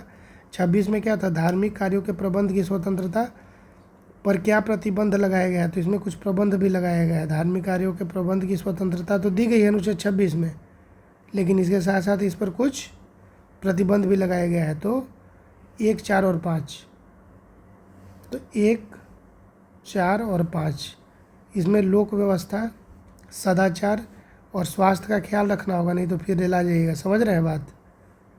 मैटर कब गड़बड़ाएगा? जब कोई बहुत बड़का बाबा आ रहे हैं पटना में और लोक व्यवस्था ही गड़बड़ा गया, उपद्रव होने लगा, तो वहाँ नहीं चलेगा धार्मिक कार्य के प्रबंध की स्वतंत्रता। सदाचार नहीं, आके गाली गलौज करने लगा कोई मुल्ला मौलवी, कोई उधर से आया कोई क्रिश्चियन, बोला कि भाई हम ऐसा जमजम का पानी पिला देंगे कि आप लोग अमर हो जाइएगा। तो जमजम का पानी पीने के लिए जो हमारी 99% जो अनपढ़ जनता है वो दौड़ जाएगी कि हमको भी अमर होना है। पता नहीं चूती अमर होके क्या करेंगे, लेकिन होना है। तो दौड़ते हुए जाएंगे और जमजम का पानी पिएंगे तो हो जाएगा डायरिया। तो उस केस में क्या हो गया? वायलेट हो गया। तो ये नहीं बोल सकते कि देखिए भाई हम तो धार्मिक कार्यों का प्रबंध कर रहे थे सर, हमको कहीं अरेस्ट कर लिए माई बाप। तब बोलेगा कि देखो बाबू 3 चीज़ देखना था, सदाचार, स्वास्थ्य और लोक व्यवस्था, गड़बड़ा गया, न you are under arrest. Question number 81, निम्नलिखित में से कौन एक सुमेलित नहीं है? तो सुमेलित नहीं है डी, तो इसको हम लोग नहीं पढ़ेंगे। तो हम लोग जो पढ़ेंगे अब इसमें सुमेलित कौन है? चलो, अनुच्छेद 23 क्या है? मानव के दुर्व्यापार और बलात्श्रम, यानी कि फोर्स्ड लेबर इसमें आ जाएगा, और दुर्व्यापार आ जाएगा, यानी कि ह्यूमन ट्रैफिकिंग आ जाएगा। किस में? 23 में आ जाएगा, तो ये सही है। 24 में हम लोग पढ़े थे चाइल्ड लेबर। 24 में क्या पढ़े थे? चाइल्ड लेबर, कारखाने आदि में बालकों के नियोजन का प्रतिषेध। 26 में क्या है? धार्मिक कार्यों के प्रबंध की स्वतंत्रता, जो ऊपर बोले थे कि स्वास्थ्य गड़बड़ नहीं करना है। 26, 29 गलत है। स्थापना 29, 30, अच्छा नहीं 30 में शायद दिया गया है। शिक्षण संस्थानों के स्थापना और प्रशासन का जो अधिकार है शायद 30 में, ऐसे देख लेते हैं। देखो 29 में, हाँ ये दिया हुआ है ना, अल्पसंख्यक को शिक्षा संस्थानों के स्थापना और प्रशासन का अधिकार अनुच्छेद 30 में है। इसमें क्या है? 30 में देखो 30 में है कि अल्पसंख्यक जो है उसको शिक्षा संस्थान बनाने का, मतलब कि उसका स्थापना करने का और प्रशासन करने का अधिकार दिया गया है 30 में। और 29 में बोला गया है, मतलब जनरल है, 29 जनरल है कि अल्पसंख्यक वर्गों के हितों का संरक्षण। किसमें? 29 में है। 23 में बताओ, मानव दुर्व्यापार, ह्यूमन ट्रैफिकिंग और चाइल्ड लेबर 23 में है। 24 में है चाइल्ड लेबर, इसमें फोर्स लेबर है 23 में। 23 में क्या है? ह्यूमन ट्रैफिकिंग और फोर्स लेबर। 24 में क्या है? चाइल्ड लेबर, बालकों से रिलेटेड है। 26 में क्या है? धार्मिक कार्यों के प्रबंध की स्वतंत्रता। 32 तो सबसे इम्पोर्टेंट है, संवैधानिक उपचारों का अधिकार। 31 देखो, संपत्ति का अनिवार्य अर्जन से संबंधित था, जिसको हटा दिया गया, 31 को हटा दिया गया। 31 संपत्ति का अनिवार्य अर्जन से संबंधित था, जिसको 44वें संवैधानिक संशोधन 1978 के द्वारा निरसित, यानी कि ख़त्म कर दिया गया। 31 को 44वें संवैधानिक संशोधन 1978 के द्वारा निश्चित कर दिया गया। क्वेश्चन नंबर 82, निम्नलिखित युग्मों में से कौन सा सही सुमेलित नहीं है? तो इसमें डी सही सुमेलित नहीं है, तो जो सही सुमेलित है उसको देख लीजिए। मानव का दुर्व्यापार वही 23, ह्यूमन ट्रैफिकिंग और फोर्स्ड लेबर 30 में है। 29 अभी तुरंत पढ़े हम लोग कि अल्पसंख्यक वर्गों के हितों का संरक्षण 29 में है। 32 में क्या है? संवैधानिक उपचार का अधिकार 32 में है। क्वेश्चन नंबर 83, भारतीय संविधान का कौन सा अनुच्छेद अल्पसंख्यकों को अपनी मनपसंद शिक्षण संस्थाओं को स्थापित एवं संचालित करने का अधिकार को संरक्षण प्रदान करता है? भारतीय संविधान का कौन सा अनुच्छेद अल्पसंख्यकों को अपनी मनपसंद शिक्षण संस्थान, जैसा चाहिए वैसा बनाइए, स्थापित करने और संचालित करने के अधिकार को संरक्षण देता है? तो अनुच्छेद 30 देता है। ठीक, और 29 क्या देता है? तो 29 में वही हो जाएगा, क्या हो जाएगा 29 में? 29 में वही हो जाएगा, अल्पसंख्यकों के हितों का संरक्षण, जनरल। क्वेश्चन नंबर 84, भारतीय संविधान के निम्नलिखित में से किस अनुच्छेद में यह व्यवस्था की गई है कि सभी अल्पसंख्यकों को अपनी रुचि की शिक्षण संस्थानों की स्थापना और प्रशासन का अधिकार होगा? तो 50 बार हम लोग पढ़ लिए। 30, अनुच्छेद 30 में। क्वेश्चन नंबर 85 में बोल रहा है कि इसमें सही उत्तर चुनिए। तो इसमें ए और आर दोनों सही है, लेकिन सही व्याख्या नहीं है। तो ए और आर दोनों सही है, इसीलिए दोनों को पढ़ेंगे। भारतीय संविधान का अनुच्छेद 30 अल्पसंख्यक वर्ग शब्द को परिभाषित नहीं करता। ठीक है, कारण संविधान केवल भाषाई और धार्मिक अल्पसंख्यक वर्ग को मान्यता प्रदान करता है, ये भी सही है, लेकिन ये रीजन सही नहीं है। क्वेश्चन नंबर 86, भारतीय संविधान मान्यता देता है धार्मिक और भाषाई अल्पसंख्यकों को। तो दो प्रकार का अल्पसंख्यक है, धार्मिक और भाषाई अल्पसंख्यक, दोनों को मान्यता कौन देता है? भारतीय संविधान। क्वेश्चन नंबर 87, निम्नलिखित में से किसको संविधान के द्वारा मौलिक अधिकारों को लागू करने की शक्ति दी गई? मौलिक अधिकार को लागू करने की शक्ति किसको दी गई? सर्वोच्च न्यायालय और उच्च न्यायालय को। सर्वोच्च न्यायालय और उच्च न्यायालय को दी गई। क्वेश्चन नंबर 88, मौलिक अधिकारों का संरक्षक कौन है? न्यायपालिका है। मौलिक अधिकारों का संरक्षक कौन है? न्यायपालिका है। क्वेश्चन नंबर 89, संविधान के अंतर्गत मूल अधिकारों का संरक्षक कौन है? संविधान के अंतर्गत मूल अधिकारों का संरक्षक कौन है? सर्वोच्च न्यायालय। संविधान के अंतर्गत मूल अधिकारों का संरक्षक कौन है? सर्वोच्च न्यायालय है। क्वेश्चन नंबर 90, भारतीय संविधान के अंतर्गत निम्नलिखित में से किसे मूल अधिकारों का संरक्षक समझा जाएगा? न्यायपालिका को समझा जाएगा। क्वेश्चन नंबर 91, निम्नलिखित में से किस एक को नागरिकों के मौलिक अधिकारों का रक्षक? उच्चतम न्यायालय। अगर बोलेगा कि अभिभावक, रक्षक, तो उच्चतम न्यायालय। क्वेश्चन नंबर 92, निम्नलिखित कथनों में से कौन सा सही नहीं है? तो डी सही नहीं है। ठीक, काहे सही नहीं है भाई? कि संरक्षक बना दिया किसको? मूल अधिकार का संरक्षक बना दिया है राष्ट्रपति को, बिल्कुल गलत। सही जो है उसको देख लीजिए, के एम मुंशी संविधान का प्रारूप बनाने वाली समिति के एक सदस्य थे। जो प्रारूप समिति बना था, प्रारूप बनाने वाली समिति के एक सदस्य कौन थे? के एम मुंशी साहब थे, के एम मुंशी। ठीक, संविधान सभा द्वारा भारतीय संविधान स्वीकार किया गया। हाँ, तो और कौन करेगा? संविधान सभा ही करेगा ना। संविधान सभा के द्वारा भारतीय संविधान स्वीकार किया गया। बलवंत राय मेहता समिति रिपोर्ट 1957 के द्वारा पंचायती राज की संस्तुति की गई। बहुत इम्पोर्टेंट, 1957 बलवंत राय मेहता का जो समिति रिपोर्ट था 1957 में आया। उसके द्वारा क्या इम्पोर्टेंट हुआ? तो 1957 की रिपोर्ट से ही पंचायती राज का संस्तुति किया गया। 1957 में आया। कब आया? 1957 में। क्वेश्चन नंबर 93, निम्नलिखित में से कौन से अधिकार भारतीय संविधान के अनुच्छेद 32 के अंतर्गत परिवर्तित किए जा सकते हैं? तो मौलिक अधिकार। अनुच्छेद 32 बोल रहा है, तो मौलिक अधिकार। संवैधानिक उपचार का प्रावधान वही है, अनुच्छेद 32 में। पावर दिया गया किसको? सुप्रीम कोर्ट को। और 226 में किसको दिया गया है? हाई कोर्ट को। निम्नलिखित में से किस एक अधिकार को डॉक्टर बी.आर. अम्बेडकर के द्वारा संविधान की आत्मा कहा गया? निम्नलिखित में से किस एक अधिकार को डॉक्टर बी.आर. अम्बेडकर द्वारा संविधान की आत्मा? तो यही हो जाएगा संविधान उपचार का अधिकार। क्वेश्चन नंबर 95, इस कथन में सही उत्तर कौन है? तो ए और आर दोनों सही है, और आर जो है ए का सही वर्णन है। तो ए और आर दोनों पढ़ लीजिए। संविधान के अनुच्छेद 32 को डॉक्टर भीमराव अम्बेडकर ने संविधान की आत्मा कहा था, बिल्कुल सही। अनुच्छेद 32 मौलिक अधिकारों के अतिक्रमण के विरुद्ध प्रभावी उपचार का प्रावधान करता है। ठीक है, एकदम बिल्कुल सही है। क्वेश्चन नंबर 96, भारत के संविधान के किस अनुच्छेद के अंतर्गत भारत का उच्चतम न्यायालय नागरिकों के मूल अधिकारों के प्रवर्तन के लिए विभिन्न रीट, तो उच्चतम न्यायालय जो रीट जारी करेगा वो किस में करेगा? 32 में करेगा। क्वेश्चन नंबर 97, निम्नलिखित में से किस एक प्रलेख को किसी व्यक्ति की स्वतंत्रता का महानतम रक्षक माना जाता है?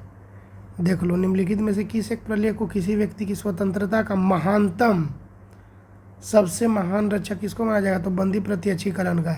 तो ये सोचो कि ऐसा क्यों है। परमादेश, उत्प्रेषण और प्रतिषेध कुछ भी है, इसमें क्या है, आदमी एटलीस्ट बाहर है, लेकिन बंदी प्रत्यक्षीकरण में उसको सीधे जानवर बना दिया गया ना, सीधे जानवर की तरह ट्रीट किया, उसको सीधे बंद कर दिया गया, कैद कर दिया गया। तो महानतम जो है वो कौन है? स्वतंत्रता का महानतम रक्षक किसको माना जाएगा? बंदी प्रत्यक्षीकरण, क्योंकि इसमें आपको मेक श्योर करना होगा कि 24 आवर के भीतर उसको कोर्ट में पेश किया जाए, जिसको भी गिरफ्तार किया गया है। ठीक, तो एक बार इसको रिपीट कर लीजिए कि जो रीट जारी होता है, तो कितने प्रकार का रीट होता है? रीट होता है 5 प्रकार का। एक हो गया बंदी प्रत्यक्षीकरण, एक हो गया परमादेश, एक हो गया प्रतिषेध, एक हो गया उत्प्रेषण, एक हो गया अधिकार परीक्षा। बंदी प्रत्यक्षीकरण, परमादेश, प्रतिषेध, उत्प्रेषण और अधिकार परीक्षा। क्वेश्चन नंबर 98, व्यक्तिगत स्वतंत्रता के लिए उच्च न्यायालय निम्नलिखित में से किस रीट को जारी करता है? व्यक्तिगत स्वतंत्रता के लिए उच्च न्यायालय निम्नलिखित में से किस रीट को जारी करता है? तो बंदी प्रत्यक्षीकरण। बंदी प्रत्यक्षीकरण किस चीज़ से रिलेटेड है? व्यक्तिगत स्वतंत्रता से रिलेटेड है।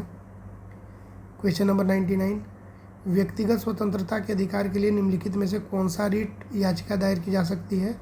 तो फिर वही बात, हेबियस कॉर्पस, उसी को बोलते हैं ना बंदी प्रत्यक्षीकरण, हेबियस कॉर्पस। क्वेश्चन नंबर 100 में सुमेलित करना है, इसका आंसर हो जाएगा सी, 4, 3, 5, 1, 2। तो पहला का हो जाएगा 4, पहला का क्या हो जाएगा 4, दूसरा का क्या हो जाएगा? दूसरा का हो जाएगा 3, 4, 3, तीसरा का हो जाएगा 5, चौथा का क्या हो जाएगा 1, चौथा का क्या हो जाएगा 1 हो जाएगा, पांचवा का क्या हो जाएगा? पांचवा का हो जाएगा 2, पांचवा का क्या हो जाएगा? 2 हो जाएगा। तो बंदी प्रत्यक्षीकरण, बंदी प्रत्यक्षीकरण का अर्थ हुआ हमें शरीर चाहिए। बंदी प्रत्यक्षीकरण का अर्थ क्या हो गया? हमें शरीर चाहिए। बंदी प्रत्यक्षीकरण का मतलब हमें शरीर चाहिए। परमादेश, परमादेश का मतलब क्या हो गया? परमादेश मतलब हम आदेश देते हैं, परमादेश का मतलब हम आदेश देते हैं। प्रतिषेध का मतलब हुआ कि अधीनस्थ न्यायालय का लेख, प्रतिषेध अधीनस्थ न्यायालय का लेख। उत्प्रेषण क्या है? तो उत्प्रेषण है कि पूर्णतया सूचित कीजिए। उत्प्रेषण का मतलब, प्रेस पढ़ते हैं ना, प्रेस क्या करता है? सूचित करता है। तो उत्प्रेषण का मतलब पूर्णतया सूचित कीजिए। और अधिकार परीक्षा है कि किस अधिकार से, अधिकार परीक्षा क्या है? किस अधिकार से? तो एक बार बताइए बिना देखे हुए, बंदी प्रत्यक्षीकरण क्या है? हमें शरीर चाहिए। परमादेश,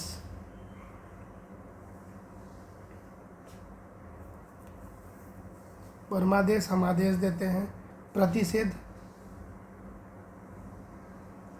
प्रतिषेध अधीनस्थ न्यायालय का लेख। और उत्प्रेषण, प्रेस, प्रेस आ रहा है ना, उत्प्रेषण पूर्णतया सूचित कीजिए। और अधिकार परीक्षा किस अधिकार से? अधिकार परीक्षा किस अधिकार से? बंदी प्रत्यक्षीकरण क्या हो जाएगा? हमें शरीर चाहिए। परमादेश हम आदेश देते हैं। प्रतिषेध अधीनस्थ न्यायालय का लेख। उत्प्रेषण पूर्णतया सूचित कीजिए। अधिकार परीक्षा किस अधिकार से? तो इसमें सब तुमको याद हो। बंदी प्रत्यक्षीकरण तो याद रहेगा, हमें शरीर चाहिए। परमादेश में आदेश आ रहा है तो हम आदेश देते हैं। उत्प्रेषण में प्रेस आ रहा है तो पूरी तरह से सूचित कीजिए। और अधिकार में किस अधिकार से? तो ये सब राइमिंग है, लेकिन प्रतिषेध याद रखना है। प्रतिषेध क्या होगा? अधीनस्थ न्यायालय का लेख। ठीक। क्वेश्चन नंबर 101, निम्नलिखित में से कौन सा सुमेलित नहीं है? तो ई नहीं है, सी नहीं है सुमेलित। बाकी देख लीजिए जो सही है। बंदी प्रत्यक्षीकरण, to have with the body of, सही है। परमादेश का मतलब वी कमांड, बिल्कुल सही। अधिकार परीक्षा, by what authority. Question number 102, निम्नलिखित संवैधानिक उपचारों में से किसे पोस्टमार्टम भी कहा जाता है? बताओ। पोस्टमार्टम किसको कहा जाता है? इनमें से कोई नहीं, इनमें से कोई नहीं, या उपयुक्त में से एक से अधिक। अब इसका एक्सप्लेनेशन जो है उसको देखना पड़ेगा। इसमें एक्सप्लेनेशन क्या कर रहा है कि उत्प्रेषण रीट उच्च और उच्चतम न्यायालय अधीनस्थ न्यायालयों के द्वारा दिए गए किसी निर्णय की पुनः परीक्षा यानी कि री एग्जामिनेशन करते हैं।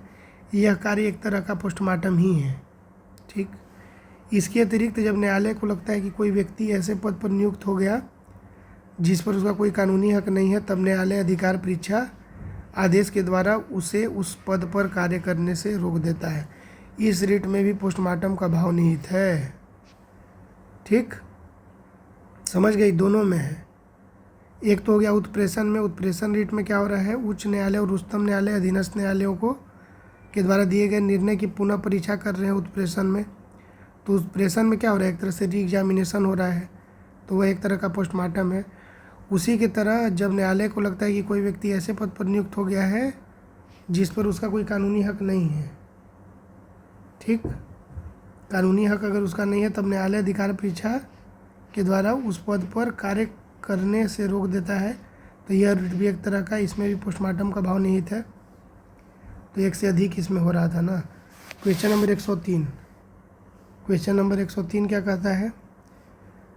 क्वेश्चन नंबर 103 कहता है कि एक ऐसी याचिका जो न्यायपालिका द्वारा जारी की जाती है तथा जिसमें कार्यपालिका से कहा जाता है कि वह ऐसा कार्य करे जो उसे प्रदत्त शक्तियों के अंतर्गत करना चाहिए, उस रीट या याचिका को क्या कहा जाता है? तो उसको बोला जाता है मैंडेमस। एक ऐसी याचिका जो न्यायपालिका द्वारा जारी की जाती है, न्यायपालिका उसको जारी करती है और किसको बोलती है? कार्यपालिका को कहती है। Question number 104। जब सर्वोच्च न्यायालय किसी व्यक्ति अथवा संस्था को उसके दायित्व के निर्वहन हेतु लेख जारी करता है तो उसे क्या कहते हैं? उसे बोलता है परमादेश। जब सर्वोच्च न्यायालय किसी व्यक्ति अथवा संस्था को उसके दायित्व के निर्वहन हेतु लेख जारी करता है तो उसको क्या बोलेंगे? परमादेश बोलेंगे।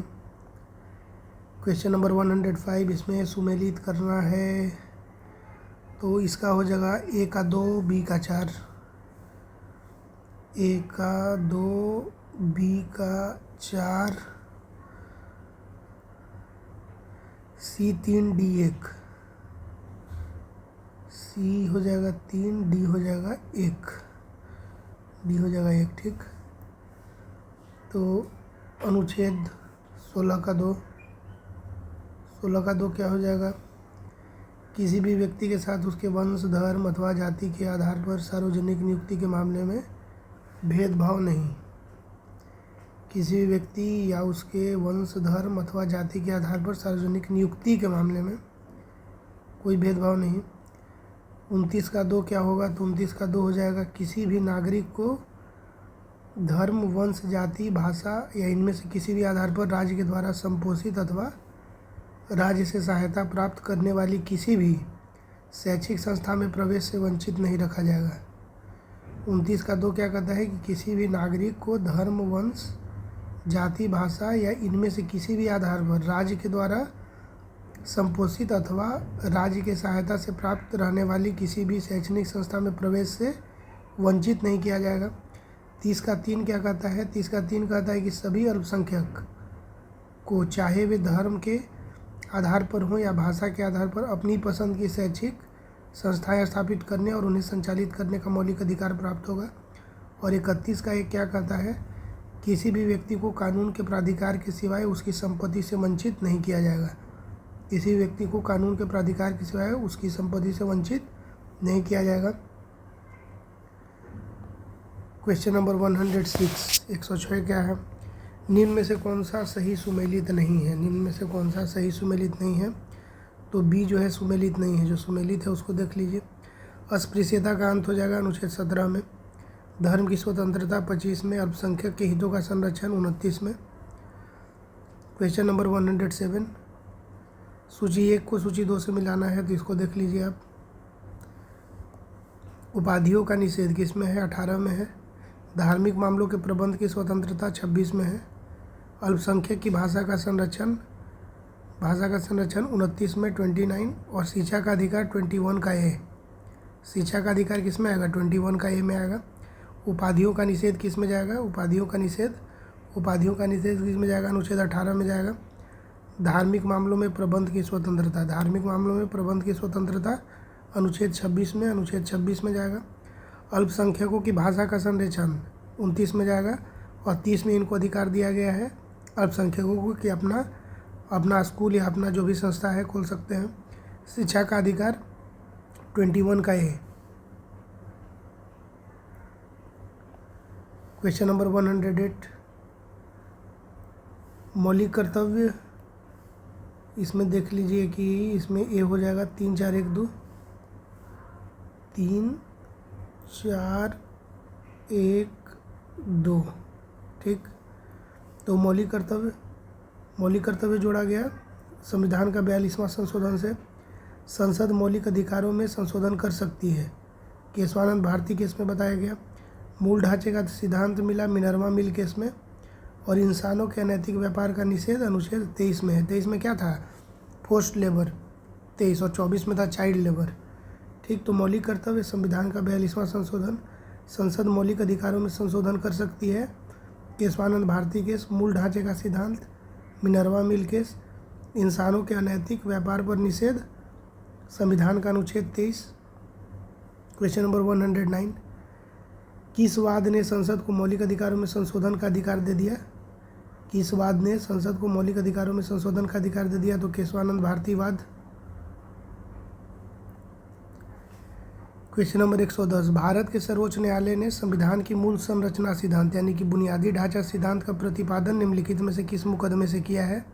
तो केशवानंद भारती बनाम केरल राज्य में। ठीक, भारत के सर्वोच्च न्यायालय ने संविधान की मूल संरचना सिद्धांत बुनियादी ढांचा सिद्धांत का प्रतिपादन निम्न में से किस मुकदमे में किया है? केशवानंद भारती बनाम केरल राज्य में। क्वेश्चन नंबर 111 निम्नलिखित में से किस वाद ने भारतीय संविधान के मूल संरचना के सिद्धांत की रूपरेखा प्रतिपादित की? निम्नलिखित में से किस वाद ने भारतीय संविधान के मूल संरचना के सिद्धांत की रूपरेखा को प्रतिपादित की? तो केशवानंद भारती बनाम केरल राज्य, केशवानंद भारती बनाम केरल राज्य। क्वेश्चन नंबर 112 मूल अधिकार से संबंधित निम्नांकित निर्णयों का सही कालानुक्रम चुनिए। मूल अधिकारों से संबंधित निम्नांकित निर्णयों का सही कालानुक्रम क्या करना है? चुनना है। तो चुनना है तो इसका आंसर हो जाएगा सी, यानी कि DABC। डी हो जाएगा DABC। तो इसमें देख लीजिए आप डायरेक्ट AK गोपालन बनाम मद्रास राज्य 1950 में आया। AK गोपालन बनाम मद्रास राज्य 1950 में। गोलकनाथ बनाम पंजाब राज्य आया 1967 में। गोलकनाथ बनाम पंजाब राज्य आया 1967 में। केशवानंद भारती बहुत फेमस 1973 में। केशवानंद भारती बनाम केरल राज्य 1973। मिनर्वा मिल्स बनाम भारत संघ 1980 में आया। मिनर्वा मिल्स बनाम भारत संघ आया 1980 में। क्वेश्चन नंबर 113 भारत में संपत्ति के अधिकार की क्या स्थिति है? तो यह विधिक अधिकार है जो किसी भी व्यक्ति को प्राप्त है। ठीक, भारत में संपत्ति के अधिकार की क्या शक्ति है? तो बस यह विधिक अधिकार है, मूल अधिकार नहीं है, जो किसी भी व्यक्ति को प्राप्त है। क्वेश्चन नंबर 114 संपत्ति का अधिकार क्या है? तो एक वैधानिक अधिकार भी है और एक कानूनी अधिकार भी है। ठीक, वैधानिक अधिकार भी है और कानूनी अधिकार भी है। क्वेश्चन नंबर 115 इसमें सही विकल्प को चुनना है। तो कथन 1 और कथन 2 दोनों सही है, तो दोनों पढ़ लीजिए। कथन 1 क्या है? 44वें संवैधानिक संशोधन 1978 के द्वारा संपत्ति के अधिकार को मौलिक अधिकार की सूची से हटा दिया गया। ठीक, 44वां संशोधन जो हुआ अधिनियम 1978, उसके द्वारा संपत्ति के अधिकार को मौलिक अधिकार की सूची से हटा दिया गया। कथन 2 क्या है? संपत्ति के अधिकार को संविधान के भाग 12 संपत्ति के अधिकार को संविधान के भाग 12 में अनुच्छेद 300 के ए के तहत विधिक अधिकार बना दिया गया। संपत्ति के अधिकार को संविधान के भाग 12 में अनुच्छेद 300 ए के तहत विधिक अधिकार बना दिया गया। क्वेश्चन नंबर 116 वर्तमान समय में भारतीय संविधान के अंतर्गत संपत्ति का अधिकार क्या है? वैधानिक अधिकार। ठीक, वर्तमान समय में भारतीय संविधान के अंतर्गत संपत्ति का अधिकार क्या है? एक वैधानिक अधिकार है। क्वेश्चन नंबर 117 निम्नलिखित कथनों पर विचार कीजिए। तो इसमें केवल 2 सही है। संपत्ति का अधिकार एक विधिक अधिकार है किंतु यह मूल अधिकार नहीं है। ठीक, संपत्ति का अधिकार एक विधिक अधिकार है किंतु यह मूल अधिकार नहीं है। क्वेश्चन नंबर 118, निम्नलिखित में से किसके द्वारा संपत्ति के मूल अधिकार का लोप किया गया? तो किया गया संविधान का 44वां संशोधन अधिनियम के द्वारा, 44th। उसके साथ क्या किया गया? तो संपत्ति के को मूल अधिकार से लोप कर दिया गया, हटा दिया गया। संविधान का 44वां संवैधानिक संशोधन अधिनियम 1978 जो 20/6/1979 से प्रभावी हुआ, उसके द्वारा संपत्ति के मूल अधिकार का लोप किया गया तथा इसे विधिक या कानूनी अधिकार का दर्जा दिया गया। तत्समय मोरारजी देसाई जनता पार्टी शासन, मतलब उस समय कौन थे? तो मोरारजी देसाई थे जो जनता पार्टी से प्रधानमंत्री बने हुए थे। क्वेश्चन नंबर 119, संपत्ति के मौलिक अधिकार को कब समाप्त कर दिया गया? 1978 में 44th कॉन्स्टिट्यूशनल अमेंडमेंट के द्वारा, 1978 में 44वें संशोधन के द्वारा संपत्ति के मौलिक अधिकार को समाप्त कर दिया गया। क्वेश्चन नंबर 120, निम्नलिखित में से किस संवैधानिक संशोधन अधिनियम ने मौलिक अधिकारों की सूची से संपत्ति के अधिकार को हटा दिया? निम्नलिखित में से किस संवैधानिक संशोधन अधिनियम ने मौलिक अधिकार की सूची से किसको हटा दिया? संपत्ति के अधिकार को। तो सेम क्वेश्चन बार बार रिपीट हो रहा है। 44th constitutional amendment 1978। Question number 121, किस संशोधन के द्वारा संपत्ति का अधिकार समाप्त किया गया? तो 44वें संवैधानिक संशोधन के द्वारा। क्वेश्चन नंबर 122, भारतीय संविधान के 44वें संशोधन से मौलिक अधिकारों की श्रेणी से निम्नलिखित में से किस अधिकार को हटा दिया गया? किसको हटा दिया गया? संपत्ति के अधिकार को। क्वेश्चन नंबर 123, जिस संवैधानिक संशोधन से नागरिकों के संपत्ति के अधिकार का मूल अधिकारों की सूची से निष्कासन किया गया वह कौन था? 44वां था। रिपीट हो रहा है एक ही चीज़। कौन सा मौलिक, निम्नलिखित में से कौन सा मौलिक अधिकार नहीं है? संपत्ति का अधिकार मौलिक अधिकार नहीं है। क्वेश्चन नंबर 125, निम्नलिखित में से कौन सा मूल अधिकार भारतीय संविधान में नागरिकों को नहीं दिया गया है? संपत्ति का अधिकार। क्वेश्चन नंबर 126, निम्नलिखित में से कौन सा भारत के संविधान के द्वारा प्रदत्त 6 मूल अधिकारों में से नहीं है? वही क्या हो जाएगा? तो इसमें हो जाएगा बी, यानी कि विरोध का अधिकार नहीं है भाई, विरोध का कोई अधिकार आपको नहीं दिया गया है। क्वेश्चन नंबर 127, क्वेश्चन नंबर 127, भारतीय संविधान निम्न में से कौन सा अधिकार प्रदान नहीं करता है? तो समान आवास का अधिकार ही नहीं कि कोई 3 मंजिला बना लिया तो हमको भी चाहिए, समान आवास का अधिकार नहीं है। क्वेश्चन नंबर 128, निम्नलिखित में से कौन सा मूल अधिकार भारतीय संविधान में नागरिकों को नहीं दिया गया है? निम्नलिखित में से कौन सा मूल अधिकार भारतीय संविधान में नागरिकों को नहीं दिया गया है? तो सूचना का अधिकार मूल अधिकार नहीं, सूचना का अधिकार है लेकिन आपका मूल अधिकार नहीं है। लेकिन देख लीजिए, बहुत इंपॉर्टेंट है। सूचना का अधिकार मूल अधिकार के रूप में भारतीय संविधान में नागरिकों को प्रत्यक्षतः नहीं दिया गया है। यह एक विधिक यानी कि कानूनी अधिकार है, ठीक, जिसे सूचना के अधिकार अधिनियम 2005, जिसे सूचना के अधिकार अधिनियम 2005 के तहत नागरिकों को प्रदान किया गया है। सर्वोच्च न्यायालय ने अपने निर्णयों में इसे वाक एवं अभिव्यक्ति की स्वतंत्रता के अधिकार अनुच्छेद 19 का 1 के क में सन्निहित माना है, अतः इसे मूल अधिकार माना जाता है। तथापि इसका संविधान में लिखित रूप से उल्लेख नहीं है। प्रश्नगत अन्य 3 अधिकार भारतीय संविधान के तहत मूल अधिकारों में शामिल हैं। क्वेश्चन नंबर 129, निम्नलिखित कथनों पर ध्यान दीजिए। किसी भी राष्ट्रगीत गाने के लिए बाध्य नहीं किया जा सकता, क्योंकि किसी को भी राष्ट्रगीत गाने के लिए बाध्य नहीं किया जा सकता, क्योंकि 1 2 3 तीनों सही है। एक, इससे वाक्य स्वातंत्र्य और अभिव्यक्ति स्वातंत्र्य के अधिकार का क्या होगा? उल्लंघन होगा। इससे वाक स्वातंत्र्य और अभिव्यक्ति स्वातंत्र्य के अधिकार का उल्लंघन होगा, पहली बात। दूसरी बात, इससे अंतःकरण की और धर्म के अबाध रूप से आचरण और प्रचार करने की स्वतंत्रता के अधिकार का भी क्या होगा? उल्लंघन होगा। और तीसरा है कि राष्ट्रगीत गाने के लिए किसी को बाध्य करने वाला कोई विधिक उपबंध नहीं है, ठीक। तो ये 3 कारण है जिसके कारण आप किसी को फोर्स नहीं कर सकते हैं राष्ट्रगीत गाने के लिए। क्वेश्चन नंबर 130, उन मौलिक अधिकारों का चयन करें जो भारतीय नागरिकों को प्राप्त है परंतु गैर नागरिकों को प्राप्त नहीं है। जो सिर्फ किसको है? भारतीय नागरिकों को प्राप्त है, गैर नागरिकों को प्राप्त नहीं है। तो 1 और 3, 1 में क्या है? भाषण एवं अभिव्यक्ति की स्वतंत्रता। 3 में क्या है? अल्पसंख्यकों के अधिकार। भाषण एवं अभिव्यक्ति की स्वतंत्रता और अल्पसंख्यकों के अधिकार। क्वेश्चन नंबर 131, निम्नलिखित में से कौन सा मूल अधिकार विदेशी नागरिकों को प्राप्त नहीं है? निम्नलिखित में से कौन सा मूल अधिकार विदेशी नागरिकों को प्राप्त नहीं है? तो अभिव्यक्ति की स्वतंत्रता का अधिकार विदेशी नागरिकों को नहीं मिला हुआ है भाई साहब। अभिव्यक्ति की स्वतंत्रता का अधिकार जो है विदेशी नागरिकों को नहीं मिला हुआ है। इसको एक बार देख लीजिए। विधि के समक्ष समता, विधि के समक्ष समता अनुच्छेद 14, अपराधों के लिए दोष सिद्धि के संबंध में संरक्षण अनुच्छेद 20, प्राण और दैहिक स्वतंत्रता का संरक्षण अनुच्छेद 21, शिक्षा का अधिकार अनुच्छेद 21 का क, शोषण के विरुद्ध अधिकार अनुच्छेद 23 और 24 दोनों, धर्म की स्वतंत्रता का अधिकार अनुच्छेद 25, 26, 27, 28, 25 से 28। ठीक। विधि के समक्ष समता 14, अपराधों के लिए दोष सिद्धि के संबंध में संरक्षण अनुच्छेद 20, प्राण एवं दैहिक स्वतंत्रता का संरक्षण 21, शिक्षा का अधिकार अनुच्छेद 21 का क, शोषण के विरुद्ध अधिकार अनुच्छेद 23, 24, धर्म की स्वतंत्रता का अधिकार अनुच्छेद 25, 26, 27, 28।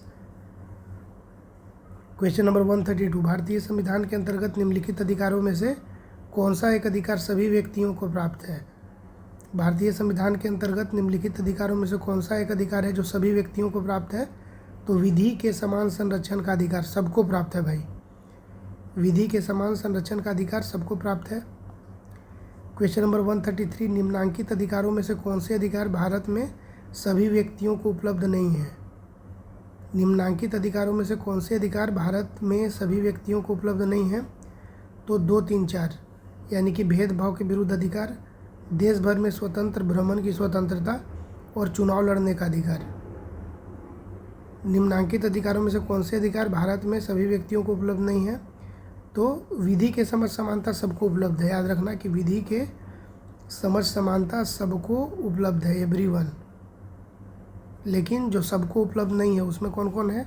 तो भेदभाव के विरुद्ध अधिकार, देश भर में स्वतंत्र भ्रमण की स्वतंत्रता और चुनाव लड़ने का अधिकार। ठीक, क्योंकि इसका एलिजिबिलिटी क्राइटेरिया है। क्वेश्चन नंबर 134, भारतीय संविधान द्वारा प्रदत्त निम्न में से कौन सा अधिकार गैर नागरिकों को भी उपलब्ध है? गैर नागरिकों को भी उपलब्ध है। तो संवैधानिक निराकरण का अधिकार सबको उपलब्ध है, संवैधानिक निराकरण का अधिकार। लेकिन अभिव्यक्ति की स्वतंत्रता नहीं है बाहरी नागरिकों को, याद रखना, नहीं है। देश के किसी भाग में घूमने एवं बसने, कहीं भी नहीं वो लोग घूम सकते हो, कहीं भी नहीं बस सकते, अधिकार नहीं है। संपत्ति भी अर्जित करने का अधिकार सबको नहीं है, बाहरी नागरिकों को नहीं है। क्वेश्चन नंबर 135, भारत में रहने वाला ब्रिटिश नागरिक दावा नहीं कर सकता। किस चीज़ की दावा नहीं कर सकता? तो ये नहीं बोल सकता है कि व्यापार और व्यवसाय की स्वतंत्रता नहीं, व्यापार और व्यवसाय की स्वतंत्रता का अधिकार उसको नहीं है। क्वेश्चन नंबर 136, भारत में किसी धार्मिक संप्रदाय या समुदाय को यदि राष्ट्रीय स्तर पर अल्पसंख्यक वर्ग का दर्जा दिया जाता है तो वह किस या किन विशेष लाभों का हकदार हो जाता है? किसी को भी अगर भारत में धार्मिक या सांप्रदायिक समुदाय को यदि राष्ट्रीय स्तर पर क्या मिल जाएगा? अल्पसंख्यक वर्ग का दर्जा मिल जाएगा, तो वह किन या किस विशेष लाभों का हकदार हो जाएगा? तो 1 और 3। देखिए, वो जो संप्रदाय होगा जिसको अल्पसंख्यक घोषित कर दिया जाएगा, उसको यह संप्रदाय समुदाय विशेष शैक्षणिक संस्थानों की स्थापना और संचालन कर सकता है भाई। यह संप्रदाय या समुदाय विशेष शैक्षणिक संस्थान की स्थापना और संचालन कर सकता है। 1, 3, यह संप्रदाय या यह समुदाय प्रधानमंत्री के 15 पॉइंट कार्यक्रम के लाभ प्राप्त कर सकता है। यह संप्रदाय या समुदाय प्रधानमंत्री के 15 पॉइंट कार्यक्रम का क्या कर सकता है? लाभ उठा सकता है। क्वेश्चन नंबर 137 देखिए, बंधुआ मजदूर उन्मूलन अधिनियम संसद ने पारित किया था 1976 में। कब? बंधुआ मजदूर उन्मूलन अधिनियम संसद ने पारित किया 1976 में। क्वेश्चन नंबर 138, जोखिम भरे उद्योगों में बाल श्रम का उपयोग निषिद्ध किया गया है, बताइए। उपयुक्त सभी के द्वारा जोखिम भरे उद्योगों में बाल श्रम का उपयोग निषिद्ध किया गया है। पहला तो भारत के संविधान के द्वारा, दूसरा 10 दिसंबर 1996 के सर्वोच्च न्यायालय के निर्णय के द्वारा, 10 दिसंबर 1996 के सर्वोच्च न्यायालय के निर्णय के द्वारा, तीसरा संयुक्त राष्ट्र के चार्टर के द्वारा भी इसको क्या किया गया है? रोका गया है। क्वेश्चन नंबर 139, डैश के बिना कर्तव्य के उसी प्रकार है जैसे मनुष्य के बिना परछाई। तो अधिकार के बिना कर्तव्य क्या है? उसी प्रकार है जैसे मनुष्य के बिना परछाई का जो है। तो इसीलिए अधिकार जरूरी है। अगर आप किसी को कर्तव्य दे रहे हैं तो उसको अधिकार भी देना होगा। क्वेश्चन नंबर 140, भारत के संदर्भ में निम्नलिखित में से कौन सा अधिकारों और कर्तव्यों के बीच सही संबंध है? तो अधिकार कर्तव्यों के साथ सहसंबंधित है। अभी तुरंत हम लोग पढ़े, अधिकार कर्तव्यों के साथ क्या है, सहसंबंधित है। क्वेश्चन नंबर 141, निम्नलिखित कथनों में से कौन सा एक सही है? तो अधिकार राज्य के विरुद्ध नागरिकों के दावे हैं, सही बात है। अधिकार क्या है? राज्य के विरुद्ध नागरिकों के दावे हैं। राज्य चाह के भी अधिकार को नहीं रोक सकता है। क्वेश्चन नंबर 142, सेवा के अधिकार की अवधारणा प्रारंभ हुई ग्रेट ब्रिटेन में। सेवा का अधिकार का अवधारणा कहाँ शुरू हुआ? ग्रेट ब्रिटेन में शुरू हुआ। इसी के साथ हमारा फंडामेंटल राइट समाप्त होता है। नेक्स्ट टॉपिक है हमारा राज्य के नीति के निदेशक तत्व, DPSP। नेक्स्ट टॉपिक, इसको रिवाइज कीजिए, बार बार देखिए वीडियो, बार बार इसको रिवाइज कीजिए। Till then bye bye.